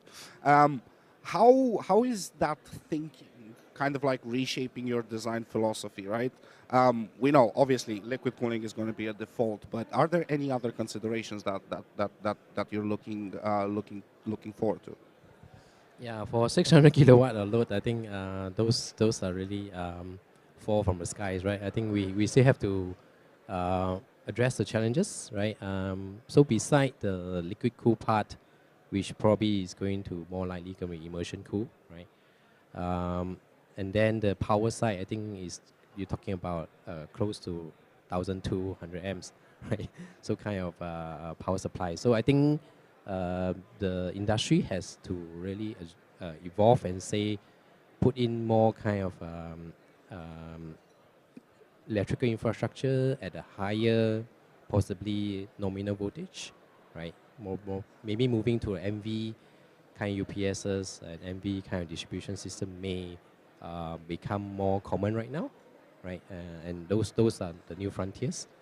At the same time, right? I think for this extreme workload, we are obviously going to see a more influential spike when those workload did occur. So we need to now look into more than one energy source, right? Previously was probably a UPS and batteries, but right now we have to look beyond that, right? We have to see what is available in the utility, whether the utility can take all these fluctuations. If the utility cannot, we need another alternative source as a base source. So that is another renewable energy or so-called alternative energy source that we needed to venture into in a forward-looking kind of arena. Speaking of alternative kind of like power generation, everyone's now right now thinking about how can I bring my own power if that is not available from the grid, right? Is Bridge looking towards any kind of like innovations when it comes to microgrids and specifically not just microgrids, right? Also, kind of like, is there anything alongside the lines of on-site water treatment that could further kind of like improve your environmental impact? Yeah, great point there. So I think beside being near the grid and also minimize the transmission loss, I think microgrid makes sense because as I mentioned before, when you need to look into alternate power, that alternate power can no longer come from the utility grid, right? You have to at least have an on-site kind of generating plant. And that on-site generating plant, unfortunately, is not readily available in a conventional way, like combined cycle. You need a very large scales to really implement that. So we need to look into other alternative that I think already in the market, right? I won't name any, I won't promote any kind of specific energy source, but I think they are out there. And on the water topic, right? I think yes, you can always survive without water in a cooling environment, but the PUE suffer, right? So in order to really make best use of the resource that you have, you need to look beyond the potable water, beyond the, let's say, the utility-ready treated waters environment. And then we're glad to share that we have also pioneered one of the first in Malaysia untreated water plant that actually supply to a cooling source, water source, right? So basically we have an on-site treatment plant that actually filter out the waters that we receive raw, untreated, and this can be from various kind of resources, right? Be it sewage or be it any others, and then we make use of this water to really as a resource for cooling purposes. So these are the first, and also we wanted to really share with the industry as well. This is doable, and this water plant is basically going to be the future trend, right? If you would really want to tap into the raw resources. Very insightful. I'm seeing the minutes go down, so we're kind of nearing the end here. But how important is research and development, and at the same time, kind of like talent development, in keeping Bridge at the forefront of sustainable infrastructure development? Yeah, I think talent development is definitely a hot topic, right? I think in all industries, we know that we needed more data centers, and we can't run the data center at this stage purely using AI yet. But I'm sure that there's going to be a stage or soon. But at the moment, I think the talent is the human resource is part of a key kind of foundation, right? So we spend a lot on research and especially in developing our human resources so that they have a future in joining this leading technology trend, and then also they are sure that we continue to grow to be a sustainable data center future. So those are the let's say the next generation kind of takeaway that we can offer to our youth and also our next generation. Yeah. Finally, what's your call to action when it comes to your partners, clients, and innovators who basically want to be part of the next generation of sustainable infrastructure? Yeah, the call to action here is very simple, right? I think you need to be forward thinking, need to experiment.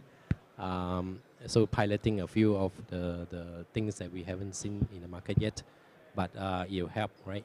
Once we get the pilot successful, and also be more responsible for our environment, be more responsible for the industries, so that the data center doesn't become let's say a word of the future, right?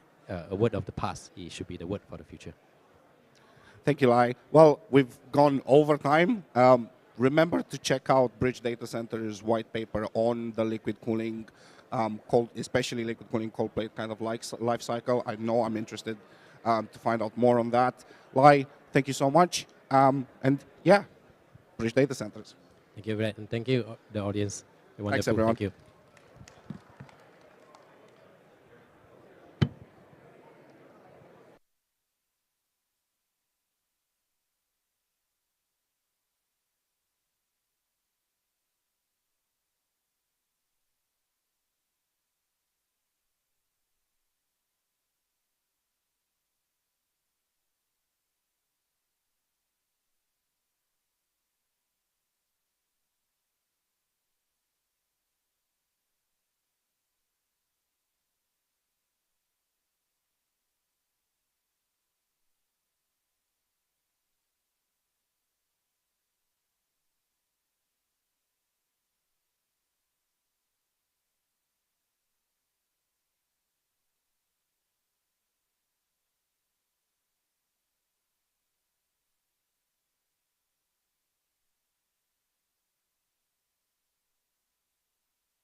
Test, test, test. Testing, testing. We all set? Good afternoon. Welcome back to the DCD talk stage here at DCD Connect Asia Pacific in Bali. Appreciate there's a lot of different content around the show floor here and a lot of different workshop rooms. Thanks ever so much for being with us here on the talk stage. Thank you to all of you tuning in on datacenterdynamics.com's live stream. Great to have you with us. Hopefully next year you can be here in person. Delighted to be joined on the stage by the Chief Operating Officer at K2 Strategic, Said P. You've had a busy morning. I've been working you hard. You joined me on the main stage panel over there, and now I've got you on the talk stage. So thanks for sticking with me. Thanks, Dan, and it's an absolute pleasure. I think 2 years in a row now, we are enjoying our time here in Bali with you, and again, thank you for all the hard work for organizing this. This is the event, in my opinion. So yeah, if you're not here, make your way here next year. Thank you. I always like to kick off these talks with a bit of an understanding on your personal career journey and what got you into the industry in the first place, and just understand that story, how you got to be the COO at K2. Maybe you can talk us through your career highlights so far. Great. I won't bore everybody. I think in a very quick fashion, I started in investment banking, moved into a role within the larger Kwok group that owns K2 as an investment professional at one point. Together with my co-founder, Mr. Kwok Ming Wei, we were tasked to, I would say, sit down, evaluate the group's portfolio of businesses, and just have an open canvas as to what should the group do going forward. At that time, it was around 2015, 2016, and we got ourselves involved in everything from early stage investments, with the startups. That's always sexy. Going to large conferences, looking at the latest in technology. But frankly, that space is very noisy. It's hard to focus, and we moved up the stack. So we started spending more time in I would say, more private equity type deals, and just kind of reset even our investment kind of thesis. We became more narrow and sharper with our focus. So we noticed that within the group's portfolio, we have a wide range of businesses. There's the real estate arm, the hospitality arm, logistics, and of course a large part is the agri-commodity business, so and so forth, and of course shipping, logistics, shipping, offshore marine, blah, blah. So these are fairly, I would say, cyclical businesses. So what we wanted to introduce infrastructure as a kind of as one of an asset class into our, I would say, suite of different businesses. So long story short, we have had as a group already investments in the, I would say, the telecommunications and co-location space. There was a company called Epsilon Telecommunications. So Mingwei and I were both involved in that company quite deeply back then. Anyway, it was since sold to Korea Telecom a few years ago. But that gave us also a precursor into what was happening almost 10 years ago. That was the cloud adoption, I would say, inflection point. At that time, banks were still resisting, government was still resisting, many citing unknown or uncertain, I would say, coming more from a fear, like this cybersecurity, data sovereignty aspects. Why am I kind of putting all my data or critical data onto the cloud, public cloud per se? But so those things were on people's or chief information officers' minds back then. But clearly, you can see since then, the cloud really took off, and we saw that trend. We went into a project as investors in Dublin. We quickly became operators there, built the business case out of that first project, and we started with that really the three vision that we spoke about earlier on the main stage. It hasn't changed from day one. We are not a data center company. We are a digital infrastructure company. So what that means is that there are many aspects that make this thing work, or basically the physical infrastructure layer of the internet or the digital economy. It comprises not only data centers, there is the connectivity infrastructure, as well as lastly, obviously, we want to have a business that would be generationally kind of relevant. Therefore, the renewable clean energy aspects to power these large energy kind of consuming facilities needs to be bridged as well. So that's how we went out as a business case, as a business plan. I'm quite proud to say that yes, while our largest and fastest growing business would be the data center arm, I would just repeat again, I'll share that we're at about 110, 20 megawatts of operational capacity. We are building even more, almost 50% of that this over the next 12 months or 18 months.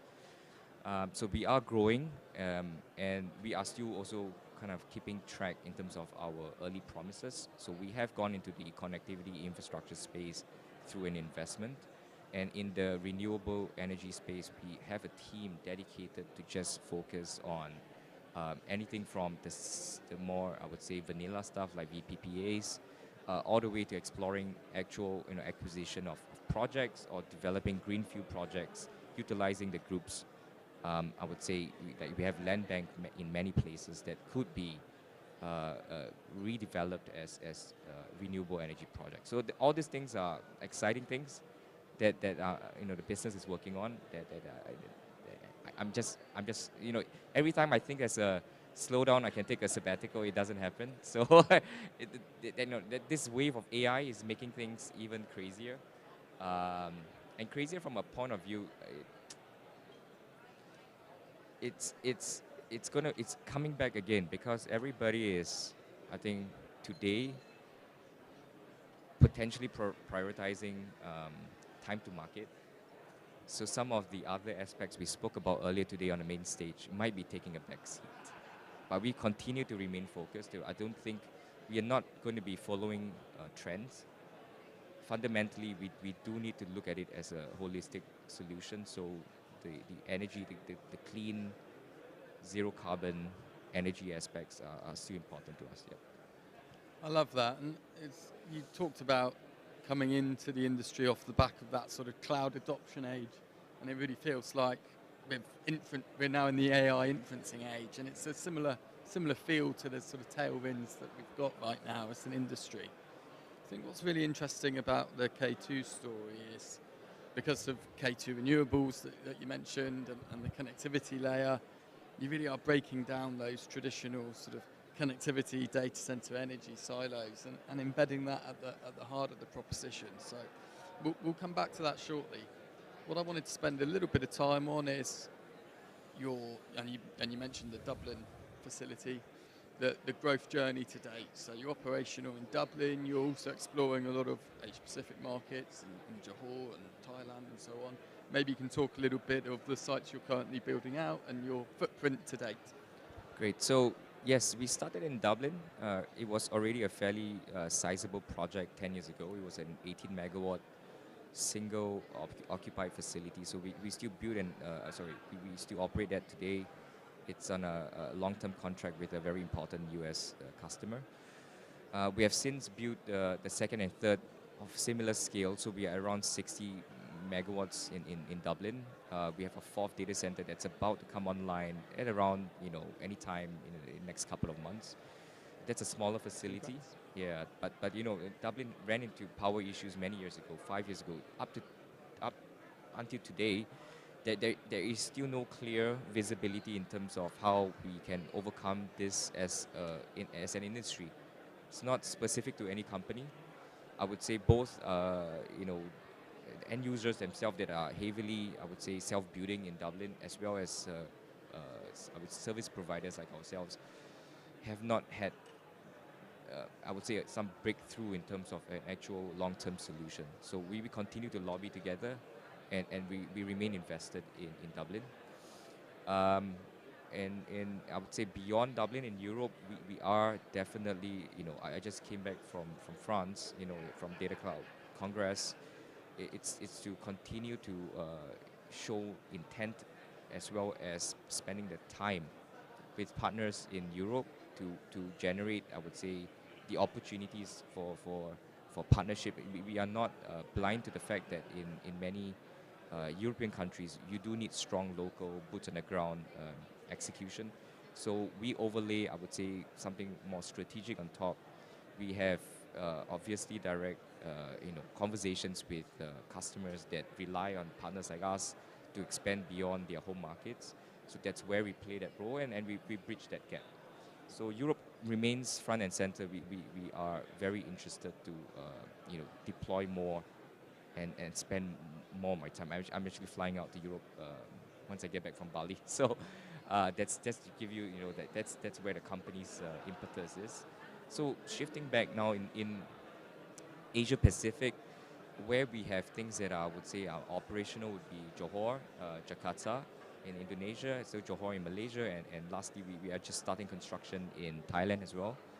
So these markets, why I would say it's almost we have a fairly well-oiled machine right now in terms of these markets. It's to us business as usual. For us is to perhaps spend more time ensuring that we foresee there are going to be more bumps along the way going forward after these initial waves of massive growth in industry. But as I've always mentioned, we are in this for the long term. So the effort now is spent to ensure that different stakeholders understand how we fit into the picture as a company. How does the industry help the economy? How everybody stands to benefit from having strategic compute in your own sovereign country. I think that's part of our job. We go around evangelizing the need for this I would say this infrastructure going forward, especially if you can afford it. Afford it, and it's not pure dollar and cents. It's affording it in terms of your resource, the skilled labor you have. If you have the ability to execute well, it's a time to really attract, I would say, the best in technology to invest in your country. Yeah, that's. And evangelizing that mission. I want to come back and touch on a little bit on the energy side and the sustainability side, because you guys have been pushing it forward in terms of sourcing renewably, really trying to use renewable energy and greening data center energy. And actually it was one of the takeaways from the panel earlier on was actually, so long as we're using green energy, absolutely, we can use more of it and do it more efficiently and get to the point at which it's cost competitive and so on and so forth. And that's really been at the heart of K2 from the beginning. So maybe you can talk a little bit more about that relationship. And so it's there are two aspects of this. That's why you kind of see one version of it where the demand is already going to countries that have a base load of clean energy sources. So you see big projects being launched in the Nordics. It's a good example. But it's not always, I would say, that's just half the story. I would still say that's half the story. And when we speak to our end users and customers, the workloads or the compute that are done in facilities that, say are in this special regions, it serves a specific workload, a specific need. But ultimately, in whatever we do, we still require a compute closer to home, closer to even where population centers are, or where the money is as well. So it's not practical to shift all your compute to, say, the Nordics or right beside a hydro dam. You run into other issues, frankly. But that may be the case 100 years from now. Like, I can't predict that far out, but in the near term, I would say it's going to be a mix, right? So what it really means then, again, how we explain it to various government officials or the energy grids is that you kind of don't want to be in a situation where you blindly push a green agenda, right, to create a lot of kind of green renewable energy projects without offtake. That is dangerous, right? That will result in a collapse of the market, and you kind of will take years to recover from, say, kind of lack of credibility of if there's a collapse in terms of, say, the entire renewable energy sector being a profitable one.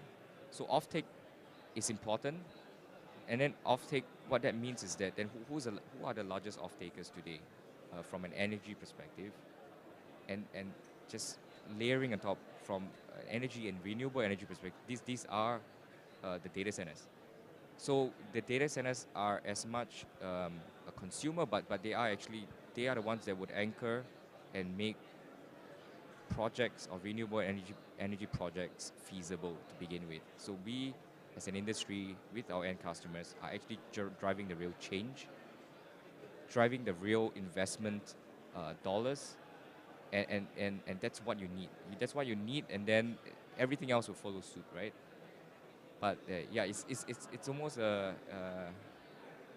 isn't a chicken and egg, frankly. It isn't like I mean, our industry has many chicken and egg issues, but from this perspective, it's quite a closed loop. The large energy users like us are actually the perfect candidates to drive energy transition in wherever we go. So, yeah, I think that's the key here. There's a message. That shift in paradigm from energy consumer to prosumer is an interesting one, though, because you talked about PPAs and that sort of thing earlier. I think it's a really necessary direction and an interesting part of the K2 story. We'll come on a little bit. You referenced sort of AI and inferencing, and actually that likely needs to be, because of the type of workload, quite close to the user because of the latency and the sovereignty and so on. So how do we need to think about design and build differently in an AI age? What sort of factors are you now grappling with that a couple of years ago wouldn't have been so central to your thinking? The different aspects of this again. Philosophically, the main issue today people are trying to digest would be scale, right? The scale of people's, or at least our end users' requirements are so not only massive. Massive is such an understatement. It's just added complexity, right? Larger scale you have different stacks of issues to deal with. Everything from the energy generation to convincing local communities why this project deserves to be in your neighborhood, and then what's that? The capital stack as well. These projects don't fund themselves. You need to find someone that really believes that there is a long-term need for this large infrastructure, and that's complicated by itself because everybody has different views on that. And you just follow through the stack, right? Like then even the supply chain, can they even support this? So I think these large projects sound great on paper, but it's actually difficult to execute. So I would still continue to believe that our end users are very discerning, and they approach the right parties to embark on some of these, I would say, special projects. Yeah, you require someone that can do it all, which is sometimes impossible. So perhaps you are looking at a shift, a paradigm shift again. In the energy world, a lot of these large power projects are in a club. So multiple parties come together and individually add extreme value to make that collective very, I would say, just making the project work. Today in the data center world, you see less of that, but we would probably morph to that as our projects get, ultra complex. And that requires a different type of partnership, doesn't it? So what's the role of partners for yourselves right now? You talked about, it was really nice to hear you talk about early engagement with the community.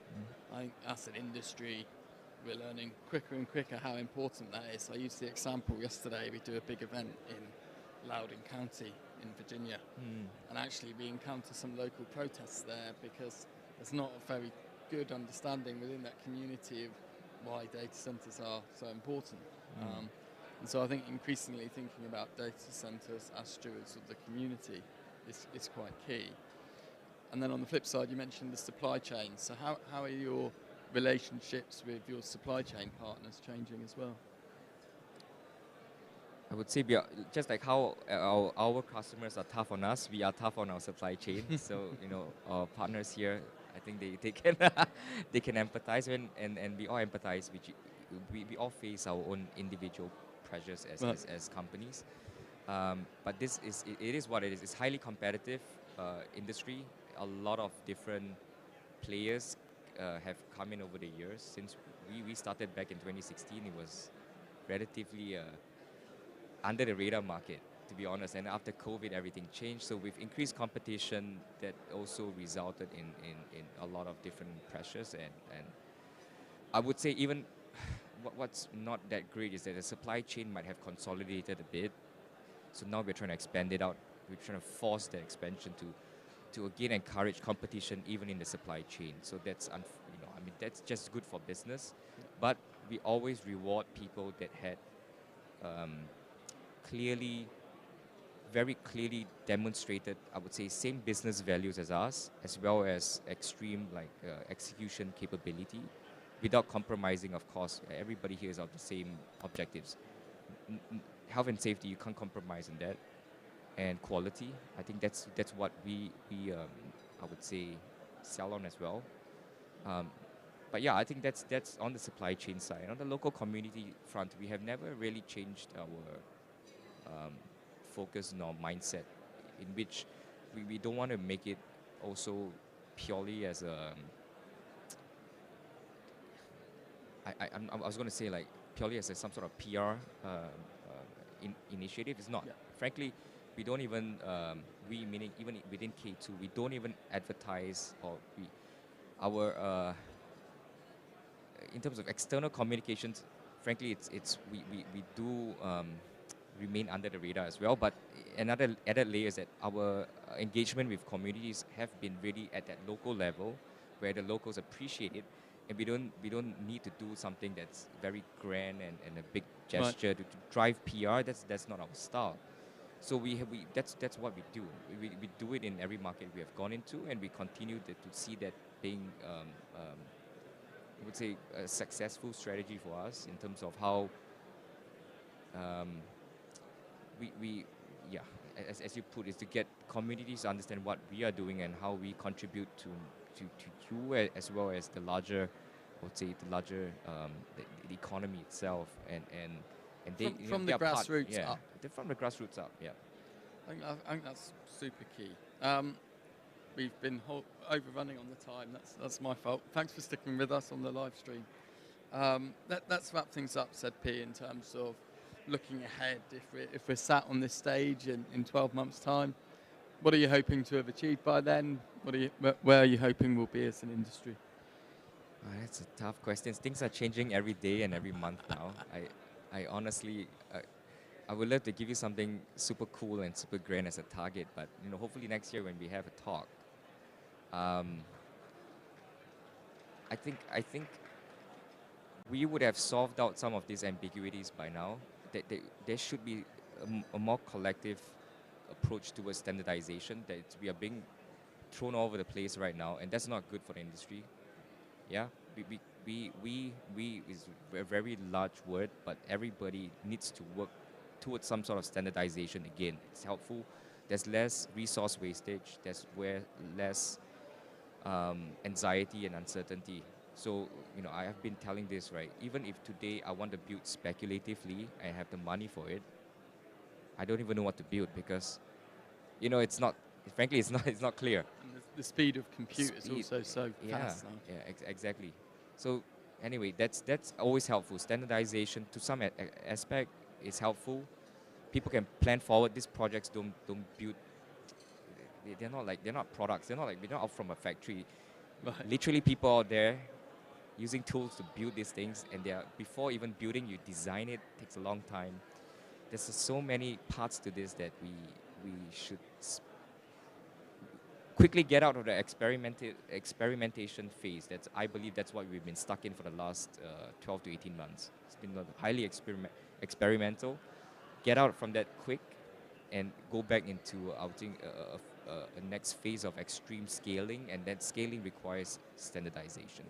Yeah, so uncertainty. Certainty. Yeah. Thanks for being back with us on the stage. It's great to have the support of K2. I'm sure everyone who's here, not on the stream, enjoyed the beach party last night as well. We appreciate the support and the partnership, and thanks for being back with us. Thank you. Thanks, Dan.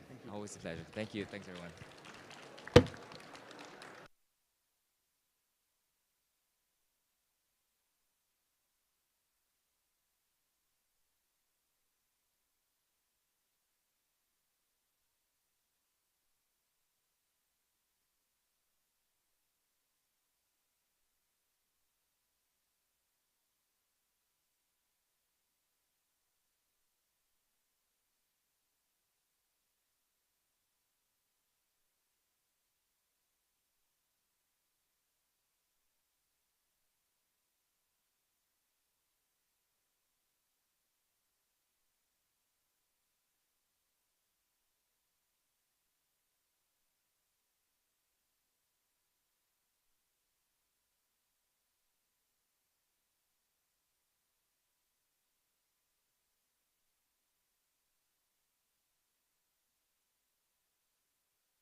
When the promise of AI surrounds us, our end-to-end solutions and services for AI-critical infrastructure configure at speed, scale, and deliver at volume. The world depends on data we power and cool.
When the promise of AI surrounds us, our end-to-end solutions and services for AI-critical infrastructure configure at speed, scale, and deliver at volume. The world depends on data we power and cool.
When the promise of AI surrounds us, our end-to-end solutions and services for AI-critical infrastructure configure at speed, scale, and deliver at volume. The world depends on data we power and cool.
When the promise of AI surrounds us, our end-to-end solutions and services for AI-critical infrastructure configure at speed, scale, and deliver at volume. The world depends on data we power and cool.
When the promise of AI surrounds us, our end-to-end solutions and services for AI-critical infrastructure configure at speed, scale, and deliver at volume. The world depends on data we power and cool.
When the promise of AI surrounds us, our end-to-end solutions and services for AI-critical infrastructure configure at speed, scale, and deliver at volume. The world depends on data we power and cool.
promise of AI surrounds us. Our end-to-end solutions and services for AI-critical infrastructure configure at speed, scale, and deliver at volume. The world depends on data we power and cool.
promise of AI surrounds us. Our end-to-end solutions and services for AI-critical infrastructure configure at speed, scale, and deliver at volume. The world depends on data we power and cool.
promise of AI surrounds us. Our end-to-end solutions and services for AI-critical infrastructure configure at speed, scale, and deliver at volume. The world depends on data we power and cool.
When the promise of AI surrounds us, our end-to-end solutions and services for AI-critical infrastructure configure at speed, scale, and deliver at volume. The world depends on data we power and cool.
When the promise of AI surrounds us, our end-to-end solutions and services for AI-critical infrastructure configure at speed, scale, and deliver at volume. The world depends on data we power and cool.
When the promise of AI surrounds us, our end-to-end solutions and services for AI-critical infrastructure configure at speed, scale, and deliver at volume. The world depends on data we power and cool.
When the promise of AI surrounds us, our end-to-end solutions and services for AI-critical infrastructure configure at speed, scale, and deliver at volume. The world depends on data we power and cool.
When the promise of AI surrounds us, our end-to-end solutions and services for AI-critical infrastructure configure at speed, scale, and deliver at volume. The world depends on data we power and cool.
promise of AI surrounds us. Our end-to-end solutions and services for AI-critical infrastructure configure at speed, scale, and deliver at volume. The world depends on data we power and cool.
promise of AI surrounds us. Our end-to-end solutions and services for AI-critical infrastructure configure at speed, scale, and deliver at volume. The world depends on data we power and cool.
promise of AI surrounds us. Our end-to-end solutions and services for AI-critical infrastructure configure at speed, scale, and deliver at volume. The world depends on data we power and cool.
Testing.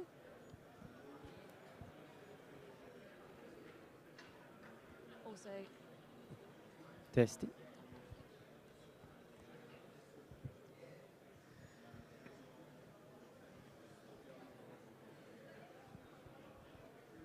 Okay. Can we start the timer? Good. Good afternoon, everyone. Welcome back to the talk stage. My name is Audrey Pasquale. I'm the content manager for our APAC portfolio, and it's my pleasure to be moderating our next talk. We're here to talk designing and supporting resilient power for mission-critical infrastructure with EAR1. EAR1, pleasure to have you here. Thank you so much. So we're going to get started with a little bit about your background and how you came to lead data center sales at MTU Rolls-Royce. So, welcome everyone. So, I'm Irwan. I've been in this industry for at least close to 10 years now, dealing with the backup generator, power generator solution. So, it all started back in 2016, where I start to engage closely with power backup system solution for critical mission like data center. So, in this industry, I would say it is very critical and also very focused. And I believe it's just a start for me. Industry is, I would say, long way to go. And I believe if I say my experience is close to a decade, but actually it's just starting. I mean, I still learning. Yeah. Ongoing learning process, Yes. yes. For those who don't know MTU Rolls-Royce, can you tell us a little bit about the company and what do you do in the data center space as well as in the APAC region? So, as you guys know that we are called MTU or Rolls-Royce MTU. So, Rolls-Royce acquired MTU in 2014, fully acquired, which is already close more than 10 years now. So, we are part of their Rolls-Royce Corporation pillars. So Rolls-Royce Corporation have 4 pillars. It is, as you know, aviation, aerospace, then followed by defense, marine, aerospace, defense. Then they have nuclear, and for myself and our organization fall under the power system. So there's 4 pillars under Rolls-Royce Corporation, and as you guys if you guys are not aware, we are actually quite diversified because we have I would say footprint in EMEA, in North America, and our for APAC is in Singapore. Yeah. Perfect, thank you very much. So let's get into the bulk of the conversation and the Sure. topic of today. I'd like to start with setting the scene a little bit. So what does power resilience mean to you in today's data center landscape? Yep. So in terms of power resilient, in terms of the backup power solution, I believe that with the current demand and also what we have currently have in terms of AI servers are upcoming, their requirement is very high. Mm-hmm. So in terms of resilient, we ourselves need to be prepared to support the servers, the sites, and also to make sure that if let's say the power grid fails, and we are the one that able to support them in terms of critical backup power solution. Yeah. Thank you. You've mentioned AI, and my next question is, obviously AI is driving more unpredictable workloads. Yes. How should the industry be rethinking power system design and risk management, do you think?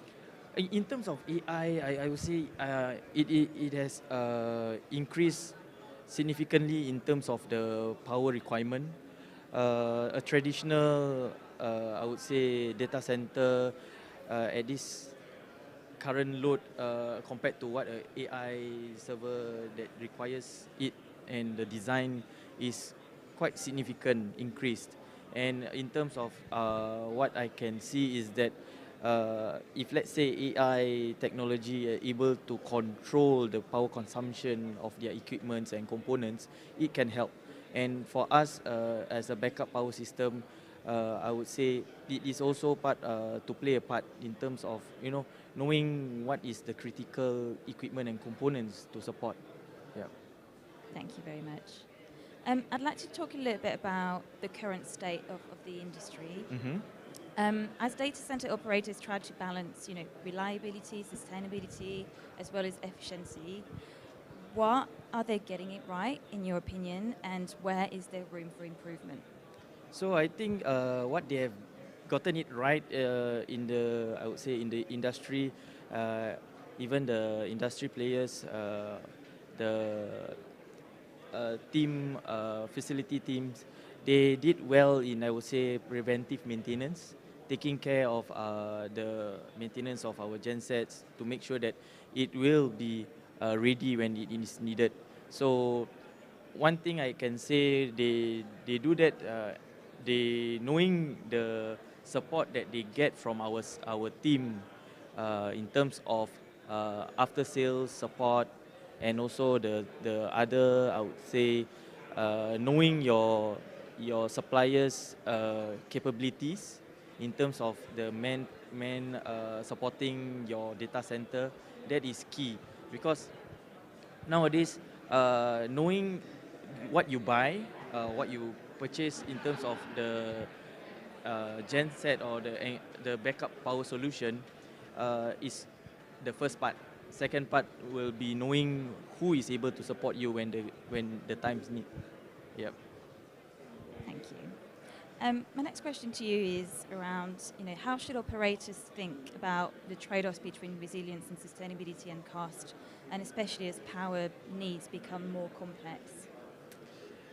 Okay, I would say it is complex. I believe that when you talk about sustainability, diesel generator, I would say at this current moment, have a capability of using renewable fuel to substitute it and to be much sustainable.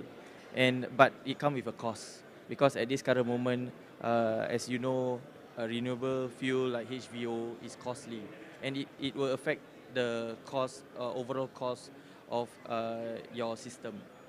But in terms of, I would say, resilient, yes, we are able to support them.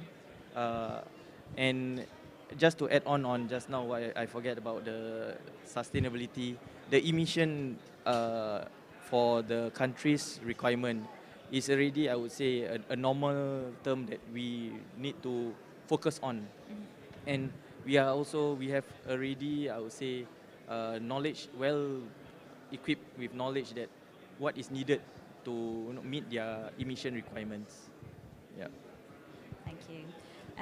I'd like to talk about sort of common mistakes you've been saying. So what's one of the most common mistakes you see when it comes to designing and maintaining resilient power infrastructure?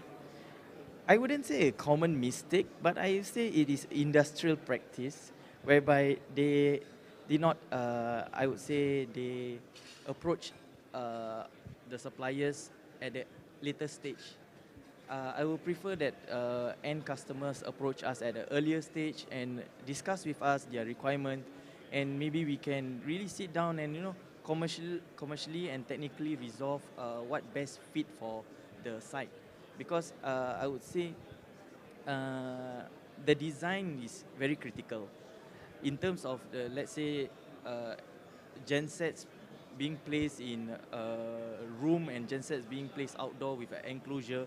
It takes time to make sure that we meet the site requirement, we meet the I would say authority emission requirement, that the noise around it. And yeah, I believe if, let's say, the engineering team, the design team, giving them ample time to really sit down together and discuss more on the detail design and the requirement, I think it will help. Yeah. Thank you. Are you able to share a real-world challenge or insights from the field that might help others avoid some of the same pitfall that you've mentioned? Okay, I believe, one aspect that I see in the current global trend the requirement for genset is actually very high. So the demand is high. They are fighting for the genset because without backup gensets, they can't function because it is part of the requirement. Then again, I believe if let's say you engage us early and after that share with us your needs and also your projection, your forecast, then we are able to support. Because I believe building a data center is not a few days or few year. I mean, 1 year you sit down and the next day you feel like I want to build a data center the next day. But the thing is, the process, I believe, it helps if let's say you guys sit down and share with us more detail and what you desire in terms of your customization of what you need. So it will help. And we were able to support you and slots your requirement early in terms of the production of manufacturing of our gensets. Thank you very much. Is there anything you want to share with our audience around designing and supporting resilient power infrastructure for mission critical infrastructure that we haven't covered today that you wanted to mention? Okay, I think one thing that the team or my team, especially for MTU, we believe that after we, sell our gensets to the end customer, we will also want them to have a peace of mind. So knowing our aftermarket team, which covers the service, sales, and parts maintenance, all that are important. Our partners, distributors, inventory, the footprints of our inventory is important because not every company have that kind of coverage. We must understand that having the genset, critical equipment at site with, I would say, a backup system which we hopefully not fail, but if we do have some hiccups, they know who to approach and where to approach and how fast that equipment or that component, the availability of that equipment. So I believe, I just need to share and conclude that if you guys are wanting to know more about our service footprint, all that, do approach us because I see it is one of the factors that actually help in terms of your planning, because one of the critical, I would say, another team will be our service team. Yeah, they are very critical because knowing of what you have purchased at the initial stage is one thing. Then also another team, I think, is always the same. The end customer will have another team that handles the after sales services and also products. Then they are the one who I believe that need to approach our team also to make sure that they know of our organization, service organization, to make them feel comfortable when doing their preventive maintenance, getting all those supports, and they connect with us and communicate with us. I would say monthly. Yeah, it will help. Yeah. Thank you very much. And do you have one key takeaway you'd like our audience to take away with them today to conclude this talk? Okay, so basically one thing to take away from this is that for diesel generator, especially for backup power solution, I believe is it will be part of data center for I think next 5 to 10 years until other innovative backup solution able to support. But for now, do approach us, get to know us, and also I'm free to share our organization chart and also organization capability with the rest of the customers who would like to understand who and what to do in terms of when you need us and when you need to know about backup power generator solution. Perfect. Thank you very much, Ewan. That concludes our session for today. You're welcome. Thank you. Andy.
Good afternoon, everyone. Welcome to the next DCD talk. My name is Vlad-Gabriel. I'm the Director of Solutions Engineering at DCD Academy.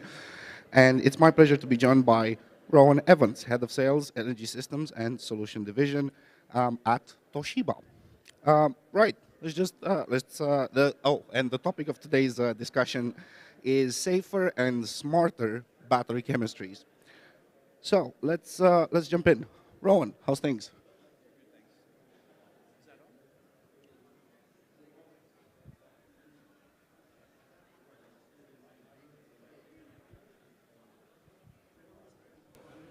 Yep.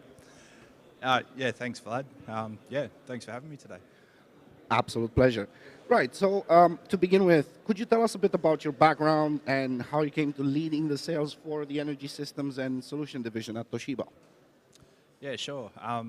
So I've been, I guess, in the power industry for 15 years now. I started my life as a mechanical engineer on the generation side of the business, and over the years I've found myself throughout Asia and somehow found myself on the sales side. So yeah, interesting transition for an engineer. That's brilliant. Fellow engineer, love it. Again, for those who don't know Toshiba so well, could you tell us a little bit about the company and what do you actually do in the data center space and more specifically APAC region? Yeah, sure. Actually, I'll put this up while we're talking. So yeah, Toshiba Energy Systems and Solutions, obviously part of the wider Toshiba business that I'm sure many people are familiar with. As the name might suggest, Energy Systems and Solutions basically covers anything from the generation side. You can see there all the different generation types that Toshiba is involved with, through the transmission, the distribution, and I suppose in particular sense to the data centers, critical power, so UPS, battery energy storage systems. Brilliant. Right, so as I mentioned at the start, the topic of today's conversation is battery chemistries. So kind of like, let's jump in and start with the big picture, right? Like what's driving the evolution of the data center sector when it comes to batteries and UPS decisions? Yeah, okay. Well, I suppose first of all, there's a lot happening, isn't there? It's definitely an interesting time to be involved. Yeah, I suppose the big one I think is the AI. Obviously, I don't think you must be hiding under a rock lately if you haven't seen 100%. Or heard AI.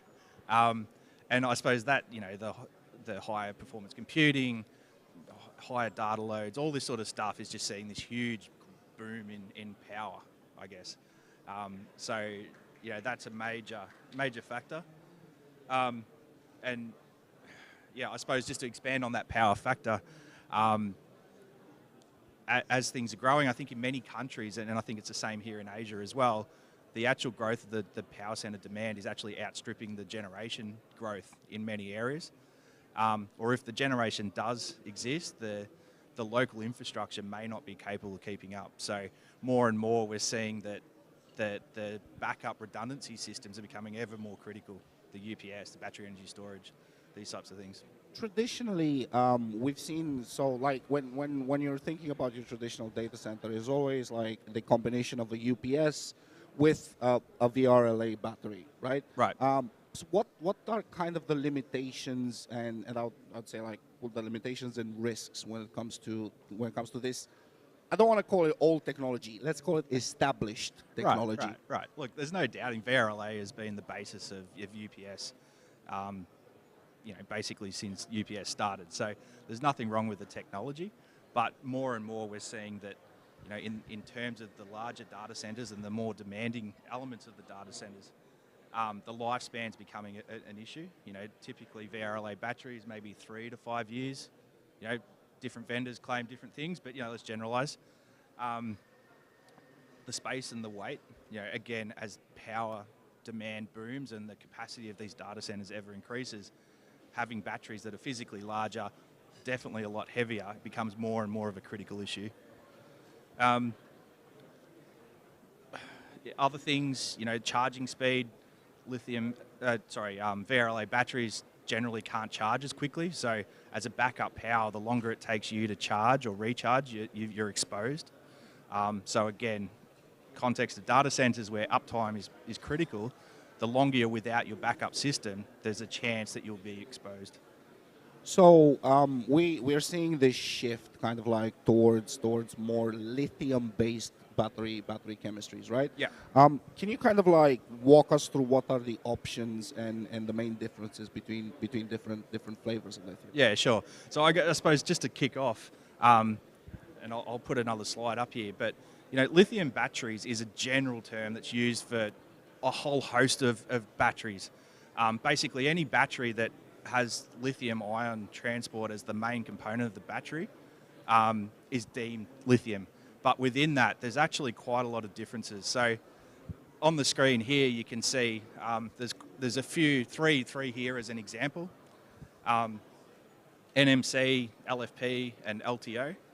And some just an example of parameters and specifications and how they compare. And I suppose there's a few from my point that are worth noting. Specific energy here, watt hours per kilogram. NMC is by far the highest power, so it's got really good energy density, particularly compared to LTO at the other end of that scale. You can see that the two following that, the discharge C rate and the charge C rate. So for those that perhaps might not be across the terminology. I was going to ask, can we elaborate a little bit on the acronyms and terminology? Yeah, so the C rate is basically a measure of a battery's performance and the ability of it to charge or discharge. So a 1 C rate means the battery can fully charge or fully discharge in a 1 hour period. So if it's a 2 C rate, it's twice as high performing. So in that case, it could fully charge or discharge in 2 hours. So I guess in the context again of UPS and data centers, we're typically talking, say, a 6 minute period that we're looking for coverage. So that's a 1/10 of an hour or a 10C application. And you can see there that this is where perhaps the LTO chemistry starts to stand out a little bit, that both the charge and the discharge are over that 10C figure.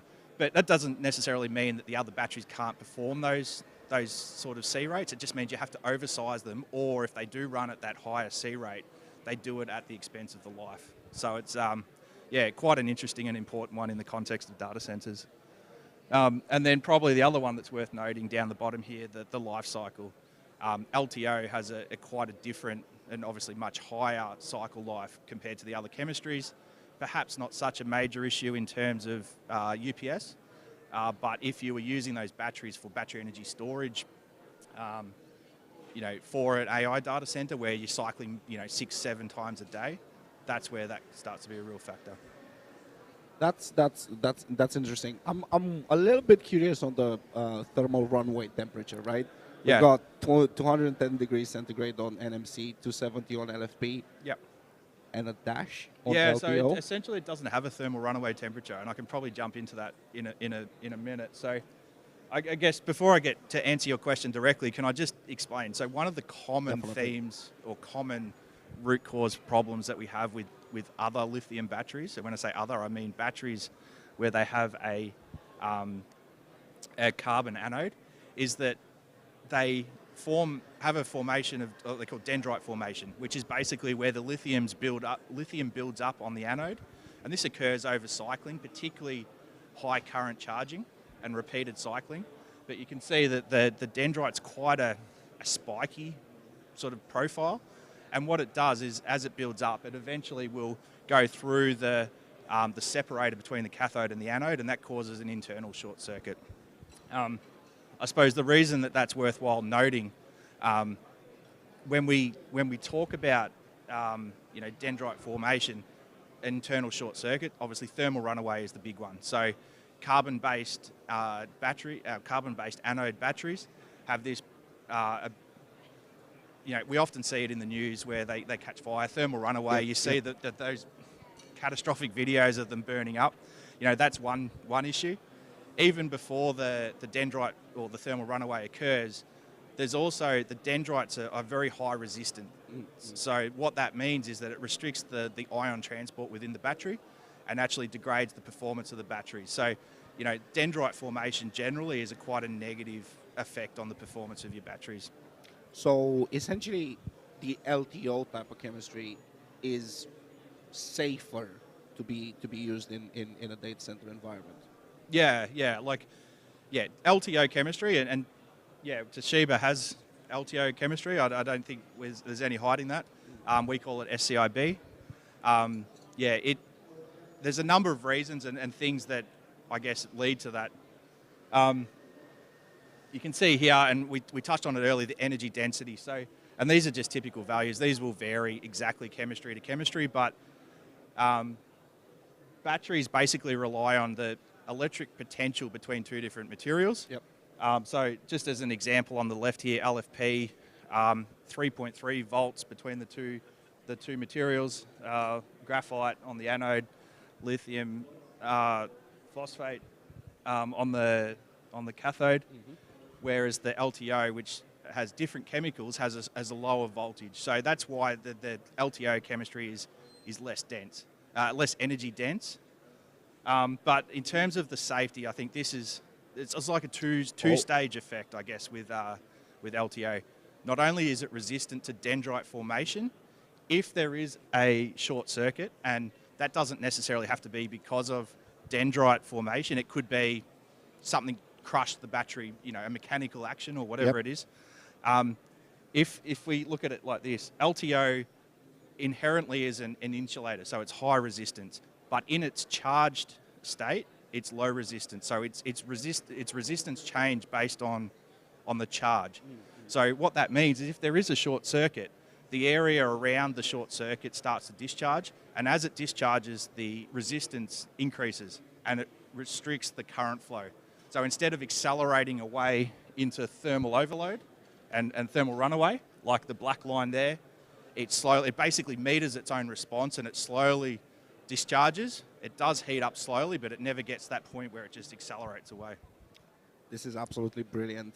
So, sorry, can I just... Go there's for actually a video here. Hopefully this works, yeah. So this is mechanically, obviously, piercing a cell.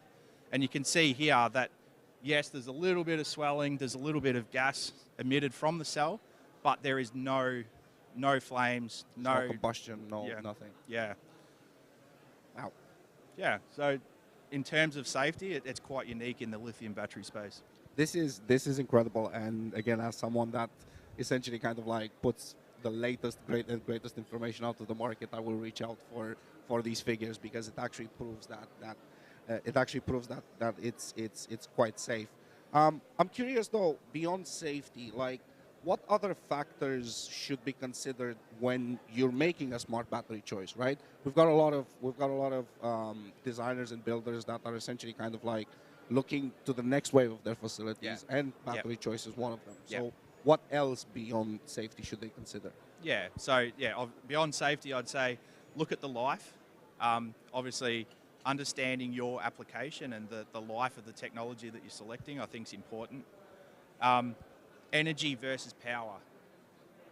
As you've seen before, every chemistry has slightly different mix. And understanding what your application requires and matching that to the battery is really critical in terms of the outcome you'll get. More and more we're seeing sustainability as a factor. 100%.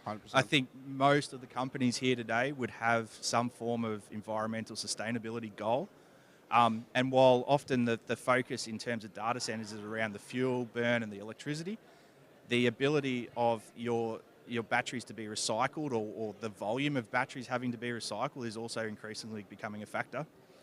And then, we're all businesses. We're all here to make money. So your ability for the total, or considering the total cost of ownership, I think is another factor. Oh, I mean, again, TCO, one of my favorite kind of like acronyms in the industry. You mentioned lifespan, environmental factors, TCO. How does the LTO chemistry essentially compare in those areas, and what does it mean in practical terms? Yeah. Okay. Well, as we saw off the start, 20,000 cycles for 20,000 plus cycles for LTO. If in a UPS example for a data center, like in a really bad case, you might see 100 cycles across the entire life of a data center. So if you look on the graph here, if we're only way back here on the 100, essentially you've got zero degradation of your battery over the life a battery for data centers. And then interestingly, it also has no idle degradation. So again, that UPS case where your battery is essentially sitting there unused for long periods of time, LTO has this unique ability to maintain its performance. Even over 2 years of no float charge, you do see that, retaining, over 90% of its capacity. So perfect. And what that means in real terms is whatever you size it at beginning of life is essentially what you're going to get end of life. So you don't have to oversize it, and you can be confident that your performance at the end of the period is going to match what you're after. Very, very insightful stuff here. I mean, again, to kind of wrap up here, if you had to give data center operators one key takeaway when it comes to future-proofing their UPS and energy storage system strategy, what would that be? One, maybe two. I'll go two. If you have more, I'm all here for it. If you have more, I suppose first of all, not all batteries are the same. So, as I sort of said before, I think understanding what your application is and understanding the features of the batteries that you're considering, because there is not a bad battery. I'm not out here to say one is better than the other. All I guess I'm pointing out is that certain batteries have certain features. NMC here, as we discussed, very high specific energy, low cost on a watt hour per kilowatt, $1 per kilowatt basis. So, that makes it really good for electric scooters, e-bikes, these types of things. It works really well. LFP is a great all-rounder. It just achieves everywhere. But in terms of data center application where specific power, the safety is utmost, the life cycle, these types of things, this is where the LTO really excels, and that's why I think in the data center space, it's really worth the consideration. And probably, I guess, just to wrap up, LTO, superior safety. It is by far the safest lithium chemistry out there. But importantly, it meets all the other features that you want in your data center batteries: the power, the life, the total cost of ownership, ESG support, all that sort of stuff. But it has the safety, so there's no trade-offs. That's brilliant. Well, you heard it here first, guys. LTO, another option when it comes to the chemistry of your batteries. Thank you, Rowan. Thank you, Toshiba, for providing some insightful figures into this.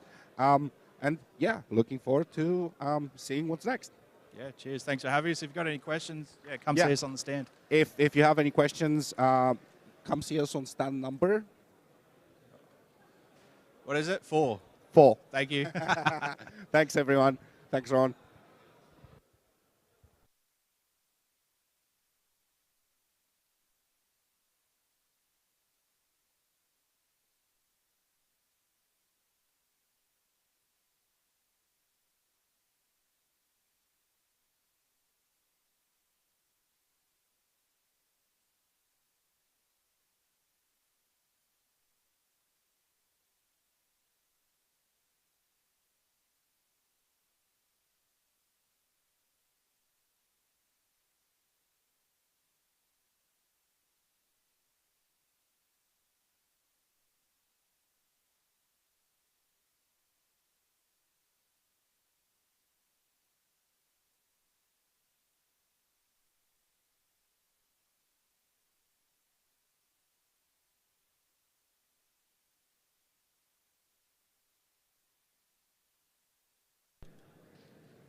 Testing.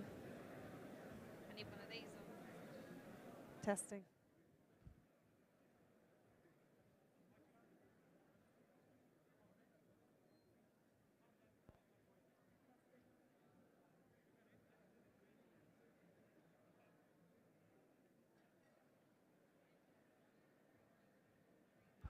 Testing. Okay.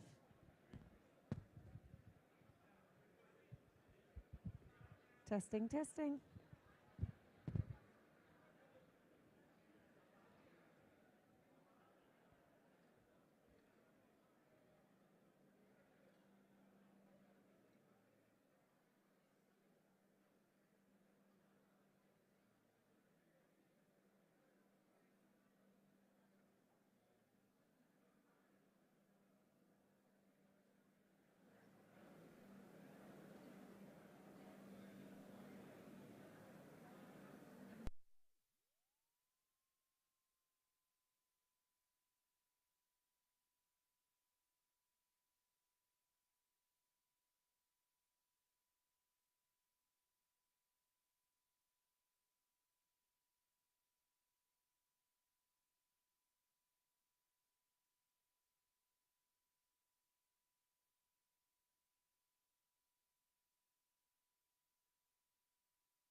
Is it good? Hello? Yes. Hello. Okay, hello everyone. Welcome to this talk. We're going to be talking about diffusing AI workloads in the Singapore Plus ecosystem. I'm joined by Hamid Mani and Tamas Balo from BW Digital. How are you both doing? Very well, thank you. So nice to be here. That's it, yeah. Hold it up nice and close so the good people can hear you. Thank you. Could you both please introduce yourselves a little bit more to the audience? We'll start with you, Hamid, and then we'll carry on. Yeah. Sure. Thank you, Georgia. I'm Hamid Mani. I'm the Chief Sales Officer of BW Digital. Our company is busy building a data center in Batam, Indonesia, along with submarine cables, which comes on top of the existing one that we have been operating since 2018. In a moment, I'll go share more with you. Hello everyone, my name is Tamas Balog. I am the Data Center Program Director for BW Digital and also the Project Director for the mentioned project in Batam. Nice to meet you all. It's great to meet you too. And I mean, could you also, like elaborate a little bit more in terms of your career and also BW Digital as well? Just give us a bit more of an idea of what you guys actually do. Sure. I start with BW Digital. We are a proud member of BW Group. BW Group is a well-established company who have been in operations and services for the last few decades, starting from 1950s. And they are very strong in the natural oil and gas transport services and the maritime services. Throughout the years, they have diversified the business into multiple disciplines, including renewables, battery storage systems, solar, etc. And through acquisition of Hawaii Key, we have formed now the wholly owned subsidiary of BW Digital. And we are mandated to build digital infrastructure assets in Asia-Pac and then later globally. In terms of myself, I have been lucky enough to be part of the successful team who implemented the Hawaii Key cable, a 15,000 submarine cable connecting Australia and US and New Zealand. It's been in service for the last 7 years. Prior to that, I spent time with a few multinational companies, and I come with a bit of experience in infrastructure projects. Congratulations on your success with the Hawaii Key cable. Thank Subsea you. cable systems are one of my favorite things to report on, actually. I think great. they're really cool. I can talk hours about that. Well, I'll catch you after this and we can carry on. Sure. And Tomas, from a BW's perspective, what would you say are the most exciting shifts within our space that the people in APAC should be aware of? Yes, so the largest shift we are experiencing is the rise of the AI and GPU workloads, which completely changed the industry. From the previous 20 years I have spent there, so the speed of growth is just exploded along an exponential curve. And that's actually opened up the opportunity for BW Digital, coming from the subsea world, to enter into the data center market. So we grabbed that opportunity and decided to invest into data centers and launched our project last year and decided to build AI-oriented facilities by design. On myself, so my background, I'm a data center consultant. I have been doing data centers design and build in Europe and Asia for the last 18 years before joining BW Digital and helping them helping us to enter into the data center business. Okay, I mean, so we're talking about the kind of Singapore Plus ecosystem, and all of that has to be kind of contextualized in the fact that Singapore, obviously a massive data center hub, and then had the moratorium that's kind of been lifted, but it's still an ongoing problem, and it has led to development in other locations. Hamid, can you kind of walk us through your company's strategy for Singapore and the broader Singapore Plus ecosystem, and particularly with the ever-growing need for AI workloads? Sure. I was fortunate enough to attend the last GTC in Silicon Valley, and I listened to the keynote speech by CEO Jason Huang.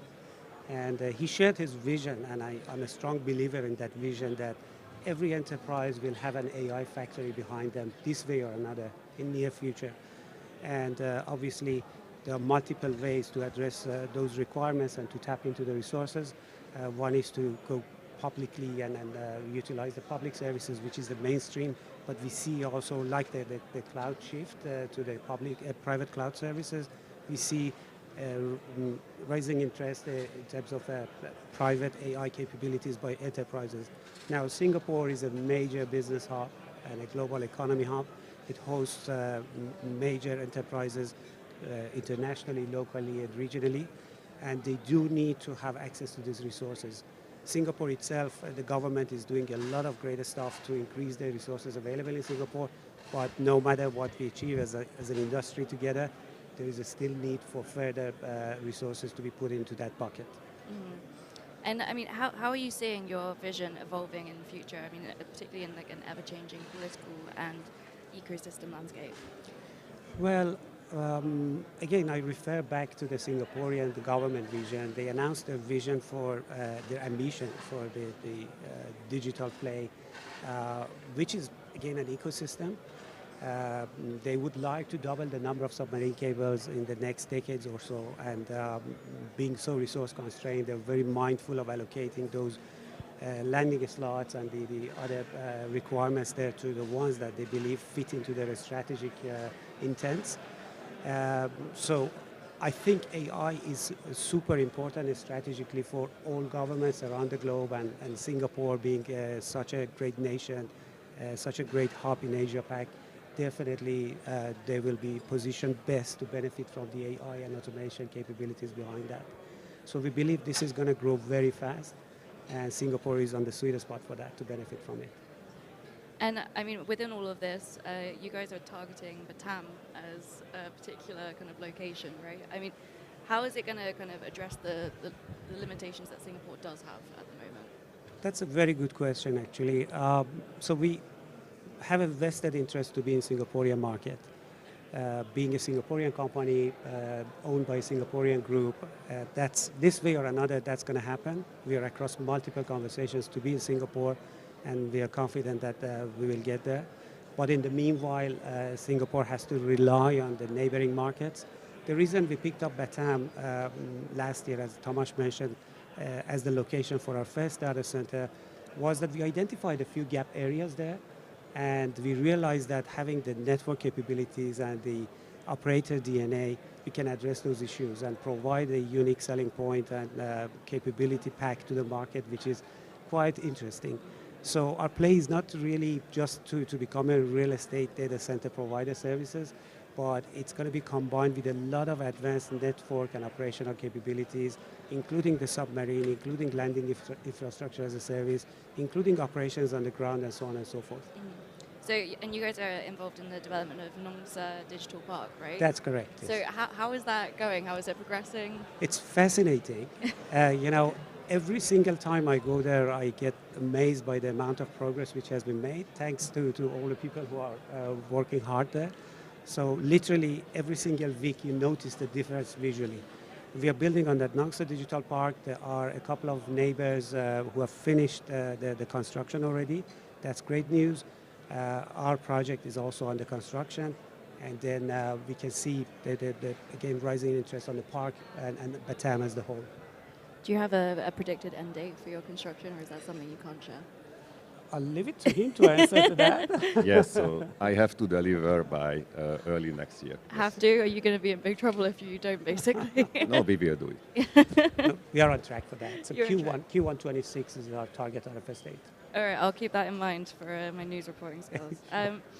So I've heard that you guys are seeing kind of the Batam facility as AI factory by design, and AI factory is something that we're hearing a lot today. Can you explain what that means in terms of its technical capabilities, and how is it different from just a data center that can do AI? Yes, so but referring back to the question, I lived in Singapore and was doing the first due diligence for the data centers 7 years ago, which are now already built and operating in Batam. So I have a long history with Batam and Nongsa Digital Park, and it's really fascinating to see that from scratch there was only just trees and soil, and now we have data centers coming up every year, and we are reaching into the 100 megawatt scale already. So if you look at Johor, what happened in Johor, initially there was also only Telkom Malaysia 5 years ago and Microsoft, and now we have 1 gigawatt of capacity built there. So the same thing is expected to happen in Batam. So when BW Digital decided to select the first location for our first campus in Batam, then the next decision was, after securing power, securing connectivity, which we developed, and also water and land, to select, okay, what kind of data centers we design. So that was early 2024, and we made the call, okay, we have to go for the new thing. We have to be different, so we have to bring the first real AI factory into Indonesia, especially first into Batam. So that was before PTC 2024, and we made this decision on a board meeting, and a few weeks later, the term AI factory was used, and then we felt, okay, we are doing the right thing. So how does it come down to design specification? It comes down to heat density. What is our density? Our average kilowatt per rack for each and every rack is much higher than any industry standard, and also already liquid cooling by design for the first stage. The second key thing is that the flexibility we put into the design. So we have 120 megawatt IT capacity available, and we build it in 6 modules, and each module within a certain flexibility can be upgraded and changed as it is needed by the demand. Because as we saw that time, H100 chips and servers was a big thing at 2024. Now it's GB200. The next generation will be GB300. Then they are mentioning that, okay, there will be 600 kilowatt racks. So you can just never predict what will happen in the future. So the main design principle we were having is flexibility. Flexibility in terms of heat density, flexibility in terms of fit out, flexibility in terms of air cooling and liquid cooling ratio. If a client wants for day 100% air cooling, we can do it, no problem, within the same shell. If the client wants 50/50 air cooling, liquid cooling, we can do it without any change by the design. It's just a number of what kind of equipments we actually buy. If they want 80% liquid cooling, we can do that. So, but that took a lot of effort and time working together with the consultants to develop that solution and to make sure that we can adapt for the upcoming future requirements, which we actually don't know.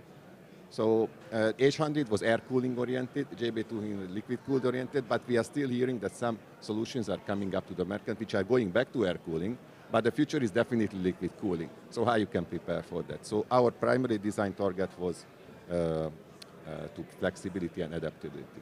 Are you also kind of including the possibility of immersion cooling within that? Yes, yes. So, but that's, to be honest, on design perspective, it's not that big of a change. It's just how much amount of water we are bringing to a certain area, and if it is used by CDUs or immersion cooled racks, that's for us we can serve both. Okay. Are there any kind of other technical or design innovations that you guys are really excited about sharing with your customers and I guess now with the audience as well? So what I can share, I don't want to share everything, but what I can share are maybe probably 3 things. I start with the sustainability angle. So from the day one of the establishment of PTBW Digital Indonesia, we are tracking the scope 1, 2, 3 emissions. And all of our vendors and contractors are continuously submitting their carbon reports. So, and also we're optimizing that according to LEED standards, the BCR, and also the ISO standards of the carbon tracking. The second is the flexibility, adaptability, which I mentioned earlier. And it's not an easy thing to do, to design for various workloads and design. And also to fit out each data hall maybe differently. So, and the third one is of course the energy efficiency. So we have to bring down the PUE and WE as low as possible. So when we started the design, the BCA Platinum rating was still the previous one. So then they announced the new one, okay, and we were checking what will happen. And when we received it, we were compliant by already. So we didn't have to change anything to stay compliant. Maybe just one small addition to that. It's not very unique globally, but I think in this region it's going to be kind of unique. The facility we are building is going to host a cable landing station as well, which is going to be developed by us. And it's basically in the same meet-me room that our clients can get access to the submarine cable capabilities. On top of that, we are also building it to a scale to be able to host future submarine cables that are planned to land in the region in Batam. So it's going to create a great ecosystem for connectivity as well.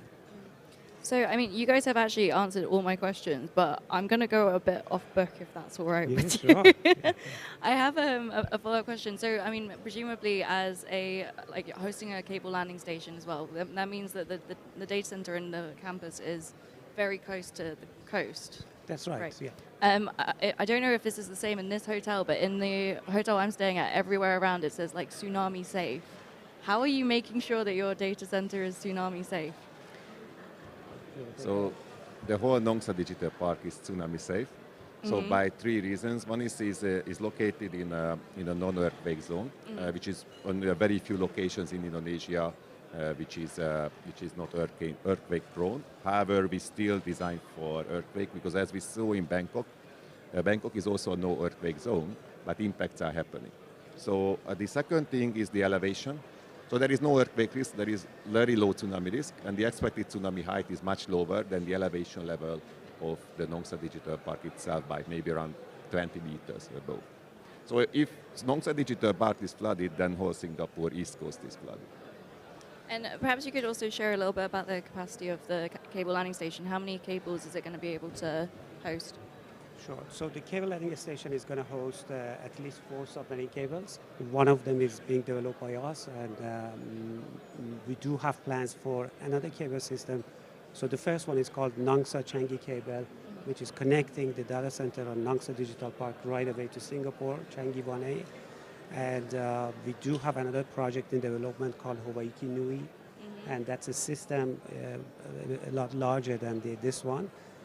That's to connect Singapore to Darwin and then further down to Sydney with branches to Batam and Jakarta. That one is still in development, and at this stage the RFS of that is looking like 27. Okay, I mean, amazing. Let's go to the final thoughts. What is one key takeaway that you guys would want the audience to have from this? We'll start with you, Tomas, and then we'll go to you. Maybe I think the only fixed point in our industry is the change, and the pace of change is increasing. So, and that is changing the design. So as a modularity I expected, we also organized this 120 megawatt into 2 buildings, and we can also improve and change along the buildings. We do a lot of prefabrication, but being in Indonesia and in industry readiness for prefabrication, it's maybe around 50-50%. We want to increase that in the future to reach 70-80% prefabrication. And go for it. Well, I have been in this industry for 25 years or so, and what I can share with you is that it's the most challenging task to forecast the demand and what future is bringing to us. And I can tell you that we have consistently, as an industry, gone wrong and undercooked and underestimated this rising demand. So to me, it's important to have a vision and to execute the vision and filter the noises, because there is always those concerns. Obviously, you need to mitigate the risks of financial investment. That's always a paramount criteria for any investment. But in saying so, if you're doing it in quantity and if you're doing it to the right direction that the market is headed to, the chances of going wrong are very, very low. So like this facility Tomas mentioned, at the time it was a bold decision to go for liquid cooling, but it was very, very apparent from the market trends that sooner or later this is going to be needed by the market. So we made the decision. We are very happy about that. And there are similar examples that one can cite here. Okay, thank you both so much for joining me. And if any of you guys have any questions, I assume they can come and find you somewhere, right? Do you have a stand or anything? Yeah, I think our flights are cancelled anyhow. Okay, so you'll be around for a while. We're going to be around, yes. Okay, brilliant. Thank you so much. Thank you. Thank you.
Testing, testing.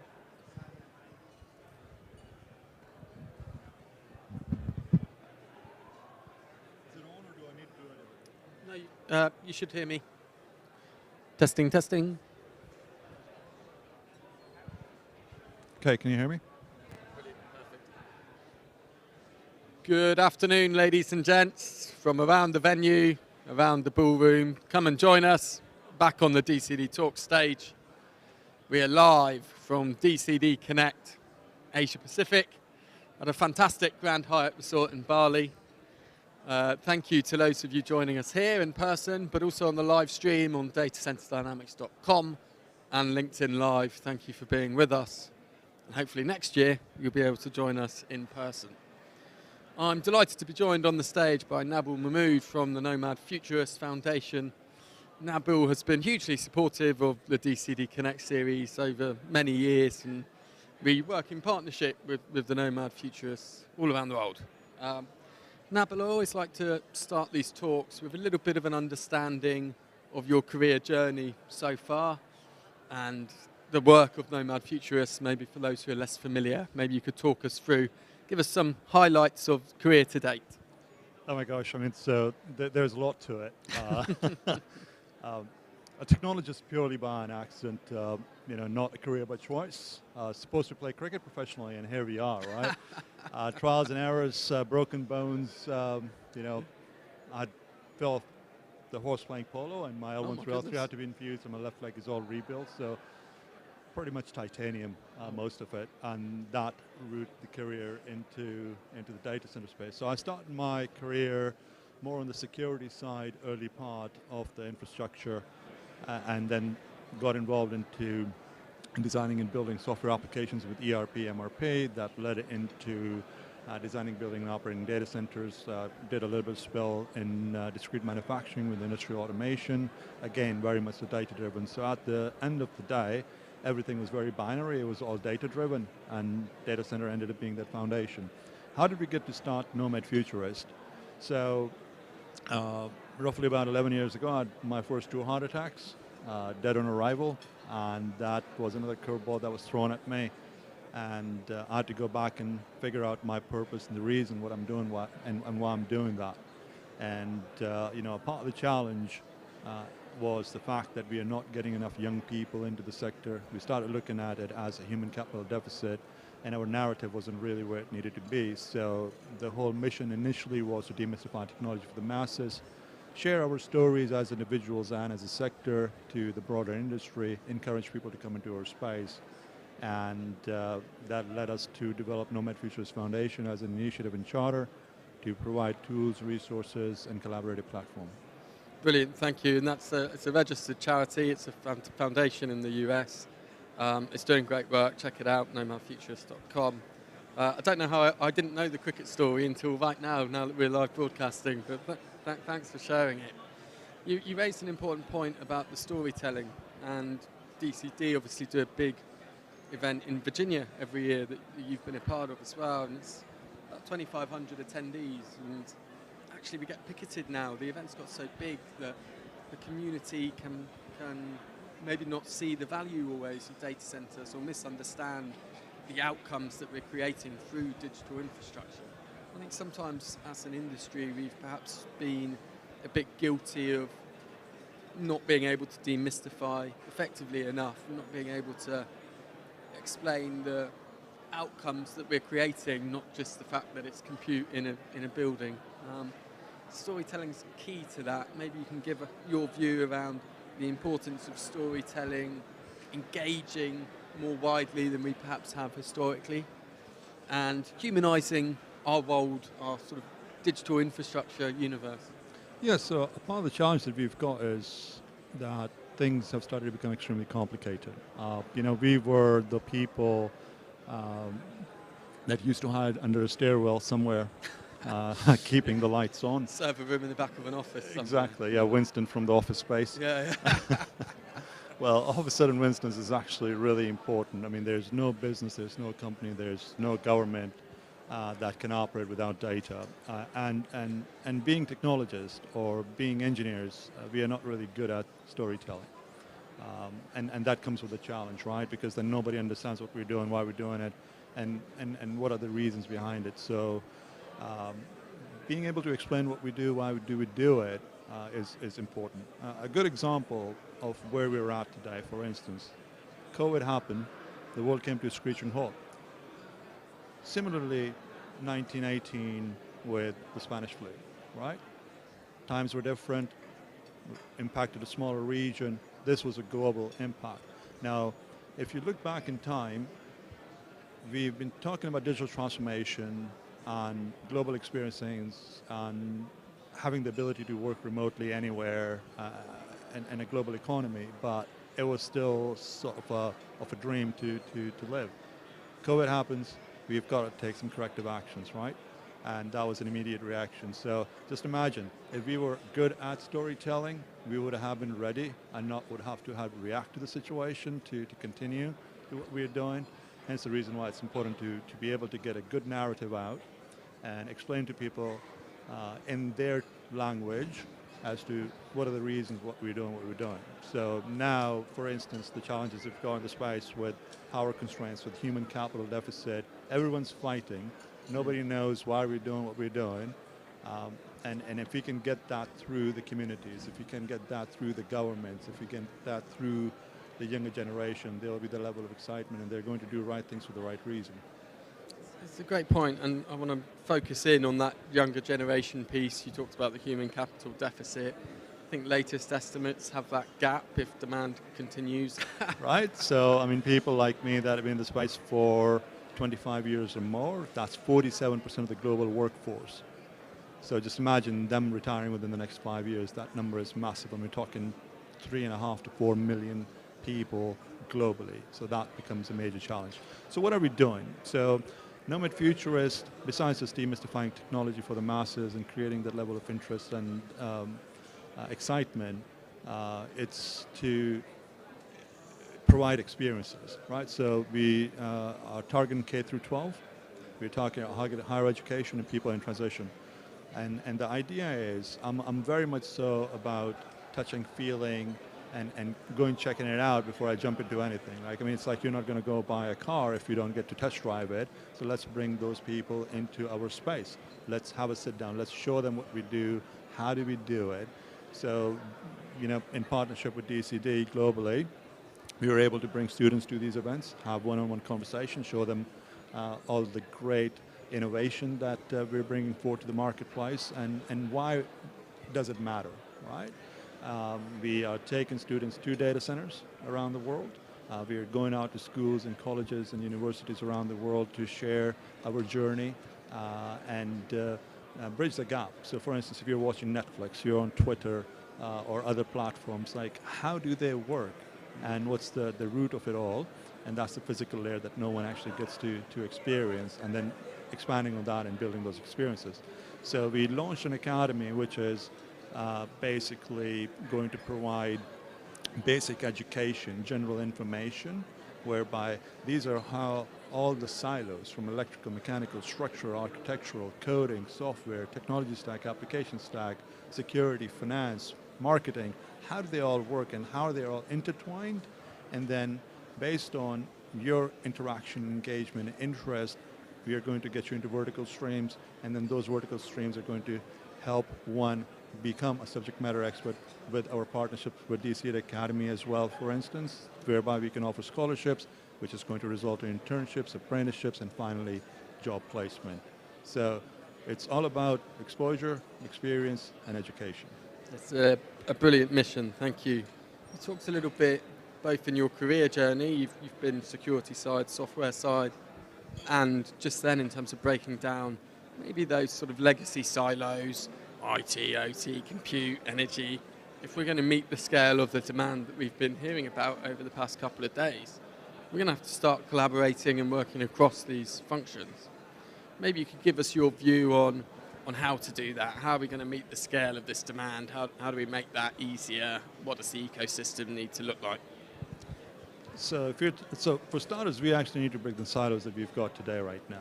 So for instance, I was having this conversation earlier today. Yeah, Jensen comes out and says we're going to build a 1.2, 1.3 gigawatt rack. Brilliant, love it. Okay, that used to be the entire compute capacity of the largest hyperscaler, right? And that's not that long ago. That's like almost like 5 years ago when 1 gigawatt was, yes, we got it. Now, let's put that in perspective here. So when I started my career, we used to build racks at about 1.5 kilowatts of rack space. It's grown significantly within the last 25 years. Your average compute right now as it stands is just under 10 kilowatts of rack space, and that's being very generous. We're talking 100 to 200 to 300 kilowatts becoming more normal. We're still way, way far out from 1.2 gigawatts being a standard compute factor. So there's a lot of challenges. The challenge, for instance, electrical does not talk to mechanical, which does not talk to structural, which does not talk to compute and networking, telecommunications, or tech stack, the application stack. So they're all still operating in silos. So there's multiple directions that need to be taken. For starters, let's bring everybody together in the same room, the same table, and speak the same language. And then, for what we are trying to accomplish at the foundation level, at the base level, is that let's understand all cross-functional skills, needs and demands, and be open to the idea that, hey, I don't have all the answers, and you don't. But let's collaborate and understand and try to speak that uniform language.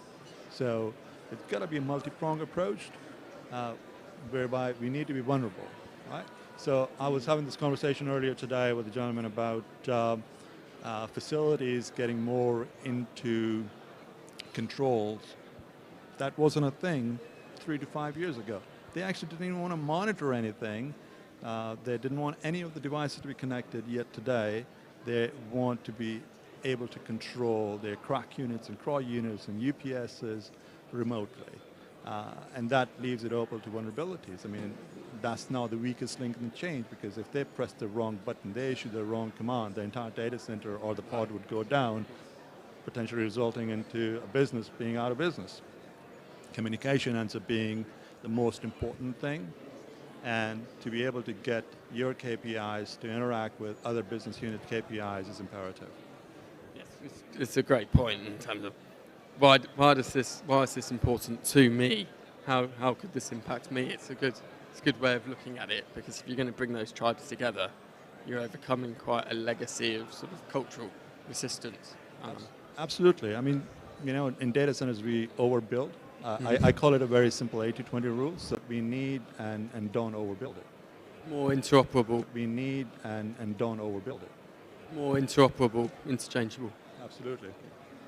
I want to spend a little bit of time, we've only got 5 minutes or so left, I want to spend a little bit of time talking about the digital divide and bridging the digital divide. And I chaired a panel yesterday actually over on the main stage about emerging markets. We address the power challenges that we've got, and potentially even have some massive breakthrough in fusion energy. I mean, nuclear is not necessarily the answer, but we are getting closer. I mean, those are, high hopes. I mean, some good stuff that's come out recently in the last 3 weeks, I believe, with 400 gigawatts in 4-year promise, and also with nuclear getting through the regulation and lobbyists in the United States. So I hope the rest of the world follows that in some way, form, or shape, and then that potentially accelerates the growth of the sector and potentially stabilizing some of these challenges that we've got at the forefront. Brilliant, thank you. It's always fascinating to have you on stage. Good luck with the continued mission. DCD will be here to support the human capital mission that you guys are on. Good luck with it, and I hope you're right about the future vision, and when we're back here in 12 months, hopefully we can tick 1 or 2 of those off of the list. Brilliant. Thank you very much for having me, and thank you very much for the partnership. Thank you.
All right.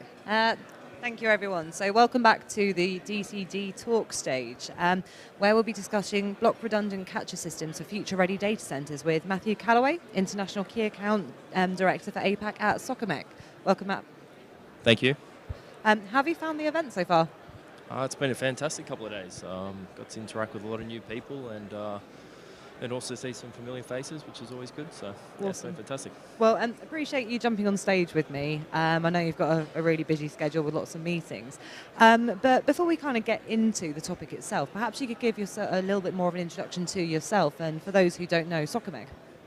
Yeah, fantastic. So I've been at Socomec for 14 years in various roles. 12 months ago, I was given a task of creating an international key account team throughout Asia Pacific. So we've got a team now based in China, India, and Singapore in our regional head office to tackle the growing data center space. Excellent, excellent. And, we're talking about the block redundant catcher concept. Perhaps you could walk us through it, and why it's so relevant in the current market. Obviously, you've mentioned you put together this kind of key core team. What are you guys making happen? Yeah, so block redundant, it's not a new concept. It's something that's been around for a long time. Where we're seeing the relevance is as the size and scale of data centers continues to increase, we see that block redundant is a way of being able to scale effectively and cost effectively, and also time to market. So with utilising the UPS and the STSs, we're finding a way that this balances out the need for redundancy. So it's definitely a way forward, we believe. Yeah, and to your point there, how does the system help maintain high reliability, high availability? Yeah, so the block catcher architecture is effectively the combination of a transfer switch and a UPS. So in this case, it's an STS and UPS. By initially starting with a catcher, which is your +1, and putting your N, which could be N +6 or whatever it may be, you're able to scale effectively. So once you deploy the first round, you can install multiple UPS systems to marry up with the STSs, whilst having the catcher system from day one. Yeah, excellent. And, key benefits, people are always going to think of the bottom line, right? Perhaps you could detail a little bit about what the kind of upfront CapEx is, but also the ongoing OpEx. Yeah, sure. There's advantages for both. If I break it down to start with, CapEx. Yeah. By reducing the amount of UPS systems by using STSs, we do find that STSs are more cost effective than UPSs. So if we can reduce the amount of UPSs in the system, therefore we bring the overall cost down. From an operational perspective, obviously with UPSs you have batteries. Batteries are a consumable. There's also fans, capacitors, and various other pieces that are involved in UPS systems, which are costly and require intermediate replacement. STSs last over 20 years. They require less maintenance, so therefore the more STSs we can use and the less UPSs, therefore we can reduce the total cost. Excellent, excellent. I'm keen to understand a little bit more about this technology in practice as well, and I'm sure the audience would be too. In particular, how do you see these architectures helping customers? Particularly your large hyperscale clients, your large colos. Yeah, most definitely. What we see is by using the catcher, you can have as much N as you like. So if we talk, you've got a 2 megawatt system as your N, and you've got multiple of those, you can just have a 2 megawatt catcher. So as long as you have the catcher day one, you're able to scale effectively without needing to put your +1 secondary. So that's where we find the need. You can go as high up as you need. Excellent, and particularly important given the context of AI and the power challenges we're seeing both in Asia and around the world.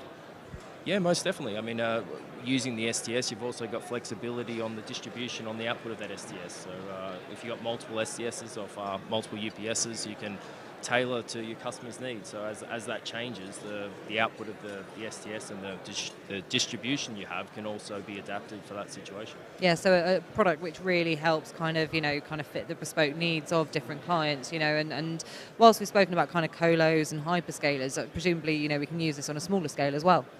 It can be scaled. I mean, like I mentioned earlier, the concept is not new. It's been around for a while. It did start a while ago, and that was on smaller power. Yeah. Where we're seeing maybe a 600 amp STS with a smaller rating UPS, and now we're all the way up to using 1800 amp STSs. So in multiple. Yeah, fantastic. And, you know, to talk a little bit more about scalability and kind of flexibility, you know, obviously everyone in the market is looking at growth. We're thinking about future expansion. How does this model, you know, really support that kind of pay-as-you-grow kind of, you know, view? Yeah, most definitely. So when you pay as you grow, to start with, if you inbuilt your catcher system, you're then only putting the N each time. Whereas if you looked at maybe a traditional 4 makes 3, whereas each time you have to put your redundant UPS in as you scale. Whereas this, the redundant UPS is there from day one. It also helps with load balancing. The catcher architecture provides a way that you don't have to mitigate or manage the percentage on each UPS. The SDS creates that for you. So it's how can you say it? It removes a human error out of potentially overloading UPSs. The SDS manages that. So we see a lot of data center providers provide feedback that utilizing the SDS and ensuring you load on the SDS, it takes away the guesswork or the potential human error of overloading one of the UPSs. Excellent. And, you know, I also wonder, you know, common challenges which might occur, you know, within the kind of data center powertrain.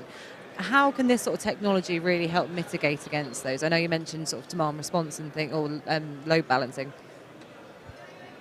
So effectively with the SDS, you can take your SDS near the load, and what I mentioned earlier with the distribution, you can tailor that to the customer's needs. So depending on the load profile and the rack space you have, you can mitigate how your distribution works, and therefore, and that can be flexible as you grow. As you create each end, you don't have to maintain the same level of distribution. You can change that to fit the customer or the change in technology as it comes.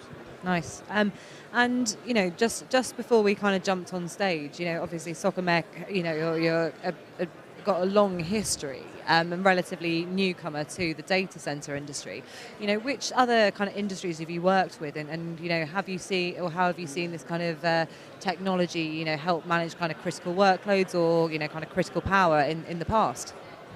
Yeah, that's a good question. So Socomec is 103 years old. Wow. So we've been around for a long time. Yeah. We're specialists in 3 main aspects. So one is critical power, which is a UPS and load transfer, or STSs.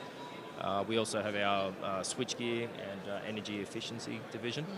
But back to load transfer switches, we see ourselves as an expert in that. We've been making static transfer switches for over 40 years and constantly evolving. So we've seen this technology, and we believe it's tried and proven, and we support that. Well, what kind of learnings, you know, can you draw from other industries as well? Because, you know, data centers, we're not the only kind of, you know, critical industry. You know, we're in the UK, where I'm from. You know, we're kind of critical national infrastructure now. You know, the same as much of the rest of the world. But, you know, presumably this technology has been used by, you know, other kind of critical national infrastructure or types of environments as well. Yeah, I mean, Socomec started more in the industrial space, so we're known for supporting a lot of industrial type loads, whether that be airports. We're also in a lot of medical, so there's been a lot of technology we've taken from there, which we're using for the data center space. Yeah, big on uptime. Yes. Yeah. Fantastic. And, you know, at Socomec as well, you know, what's your view on, I know we've spoken about kind of scalability, flexibility, but, you know, AI workloads, particularly as we kind of look at, you know, this kind of movement from training to inference as well, you know, surely this kind of thing is going to be even more critical, you know, when we have, you know, spiky power profiles and we, you know, in many cases can't have any downtime. No, most definitely, and the STS can support that. So we've done multiple tests at our at HQ level, and we've shown that the STS can manage those and provide a level of availability there for the cluster change in load profiles. So most definitely. Excellent. And you know, just to kind of bring it back to the region we're talking about today, which is of course APAC. You know, remind me, which kind of markets within the APAC region are you operating in? So we cover everywhere from Australia and the Pacific up through Southeast Asia and including Japan. So we've got a full presence across. We work across all markets and the products we offer are available for each of the power profiles. Excellent. And your kind of time to market as well. Could you give us a bit of an overview on kind of your supply there? Yeah, I mean, supply chain's a really critical thing, and I think COVID obviously highlighted that, and post-COVID. So Socomec is being 103 years old, is a French company, a proud French company. However, since then we've modernised and redirected our manufacturing capabilities. So we manufacture in India, China, as well as Europe to ensure that we've got a steady supply chain. Excellent, excellent. So you're kind of using those kind of local manufacturing opportunities as well to make sure that you can keep developing and keep supplying as needed, ready to scale with the market. Yeah, and it's one of the important thing I didn't mention earlier when I mentioned about the company. One of the unique profiles for Socomec is the return on investment. The investment we do in R&D. So the business reinvests 10% of the total turnover into R&D to grow and to really put ourselves as the forefront. So to be around this long, we have to constantly innovate, and that's shown in the 10% commitment that's made each year. Yeah, that's a pretty sizable proportion. I don't suppose off the top of your head, how big your R&D team is. Must be lots. It's a lot bigger than I actually don't know the numbers, but I know there's quite a sizable team in France, and we've also got an R&D team in China and a small one in India as well. So. Excellent. And across the APAC region, where space availability are so critical, what in particular makes this quite so compelling at the moment? Yeah, I mean, one of the main attributes is by having a single catcher system with the UPS, as mentioned earlier, some of the cost savings associated with having less UPS. UPS and batteries take up a lot more space than an STS takes up. So there's, we believe that by utilising more STS over UPS, that the effect of having the catcher system with multiple UPS systems, you save space there. So. And, in terms of kind of the redundancy requirements you're getting from the different clients, obviously we spoke about, the kind of core demand coming from perhaps hyperscale and colo at the moment. How are those varying, or are we kind of looking a bit closer at the workloads? I mean, the availability, with the STS, it's not affected by the workloads as such. I mean, the STS is used to transfer between the two suppliers. So regardless of the load type or the load profile, is very much supported by the STS. So it's future-proof in the sense as what we see today. We don't see many changes to the load profiles which would affect the use of the STSs. And, when it comes to the kind of architecture of the STX and the UPS, how, is this helping overcome supply chain challenges? Obviously, we kind of spoke about local production, and being able to kind of work with lots of different geographies within the APAC region. But, again, do you have a number for how long those lead times are? Yeah, I mean, to answer one aspect of it, with the batteries are often seen as a long lead time equipment. They can often, depending on supply chains, but they've in the past been a hurdle for a lot of projects to get off the ground, is the ability. Often the UPS or the electrical components can be built a lot quicker than the batteries can be built in certain applications. So it's most definitely, but UPSs and STSs don't take long at all to build. So. Yeah, fantastic. Looking ahead, it's always good to kind of put an eye to the horizon, have a bit of a scan as to what's to come. What are your customers saying, and how are their demands evolving? Yeah, I mean obviously the size of the UPSs and the size of the STSs, I see that definitely increasing. There's going to be a limit at some point, but I definitely see that at the moment we're sort of looking at the maximum of 1800 amps on the STS, but I do see that increasing, and I wouldn't be surprised if that's a little bit higher in the near future. Yeah, and we've spoken a lot over the last couple of days about again to kind of refer back to AI, but kind of rack densities, they're scaling, and we have mention of kind of 1 megawatt racks. To keep uptime here. How are we going to have to innovate this kind of technology to kind of carry us forward? No, I mean it's a very good question. It's all unknowns, but yes, we are looking to those sort of levels, and I think the infrastructure will grow with it. How that goes, I'm not entirely sure, but definitely I think scaling of the existing technologies we have, especially, but That's why I like this catch architecture, and Soccermec are heavily supporting it, is that we believe that this will enable us to support that in the future. Excellent. We've got a couple of minutes left. You know, obviously we've kind of done the outlook, but from your perspective, what are you most excited for, and what's the kind of biggest opportunity you see over the next 12 months? Yeah, I mean it's an interesting one. You like you say, you probably look back 12 months prior, and you think now what you thought 12 months ago, and it maybe not have been correct. But yeah, I mean, I'm looking forward to where these low profiles are going, what they're going to look like. You know, there's obviously a lot of discussion, and you know, there's the ultimate direction, but how fast it gets there, and what it looks like. I mean, I'm really interested to see how it fits, and you know, obviously from a critical power perspective, what that looks like outside of just the rack space. You know, obviously the mechanical increases and etc. So I'm looking to see where that goes, and how we can support that up. Excellent. Well, Matt, thank you for finding the time to jump on stage with me. It's been an absolute pleasure. And if anyone wants to chat to you, whereabouts can they find you on the show floor? I'm just floating around. We don't have a booth, so I'm just here. Just floating around. Yeah, well, right. anyone can catch Matt as he comes off stage. But thank you very much. Thank you, Alex. Thank you.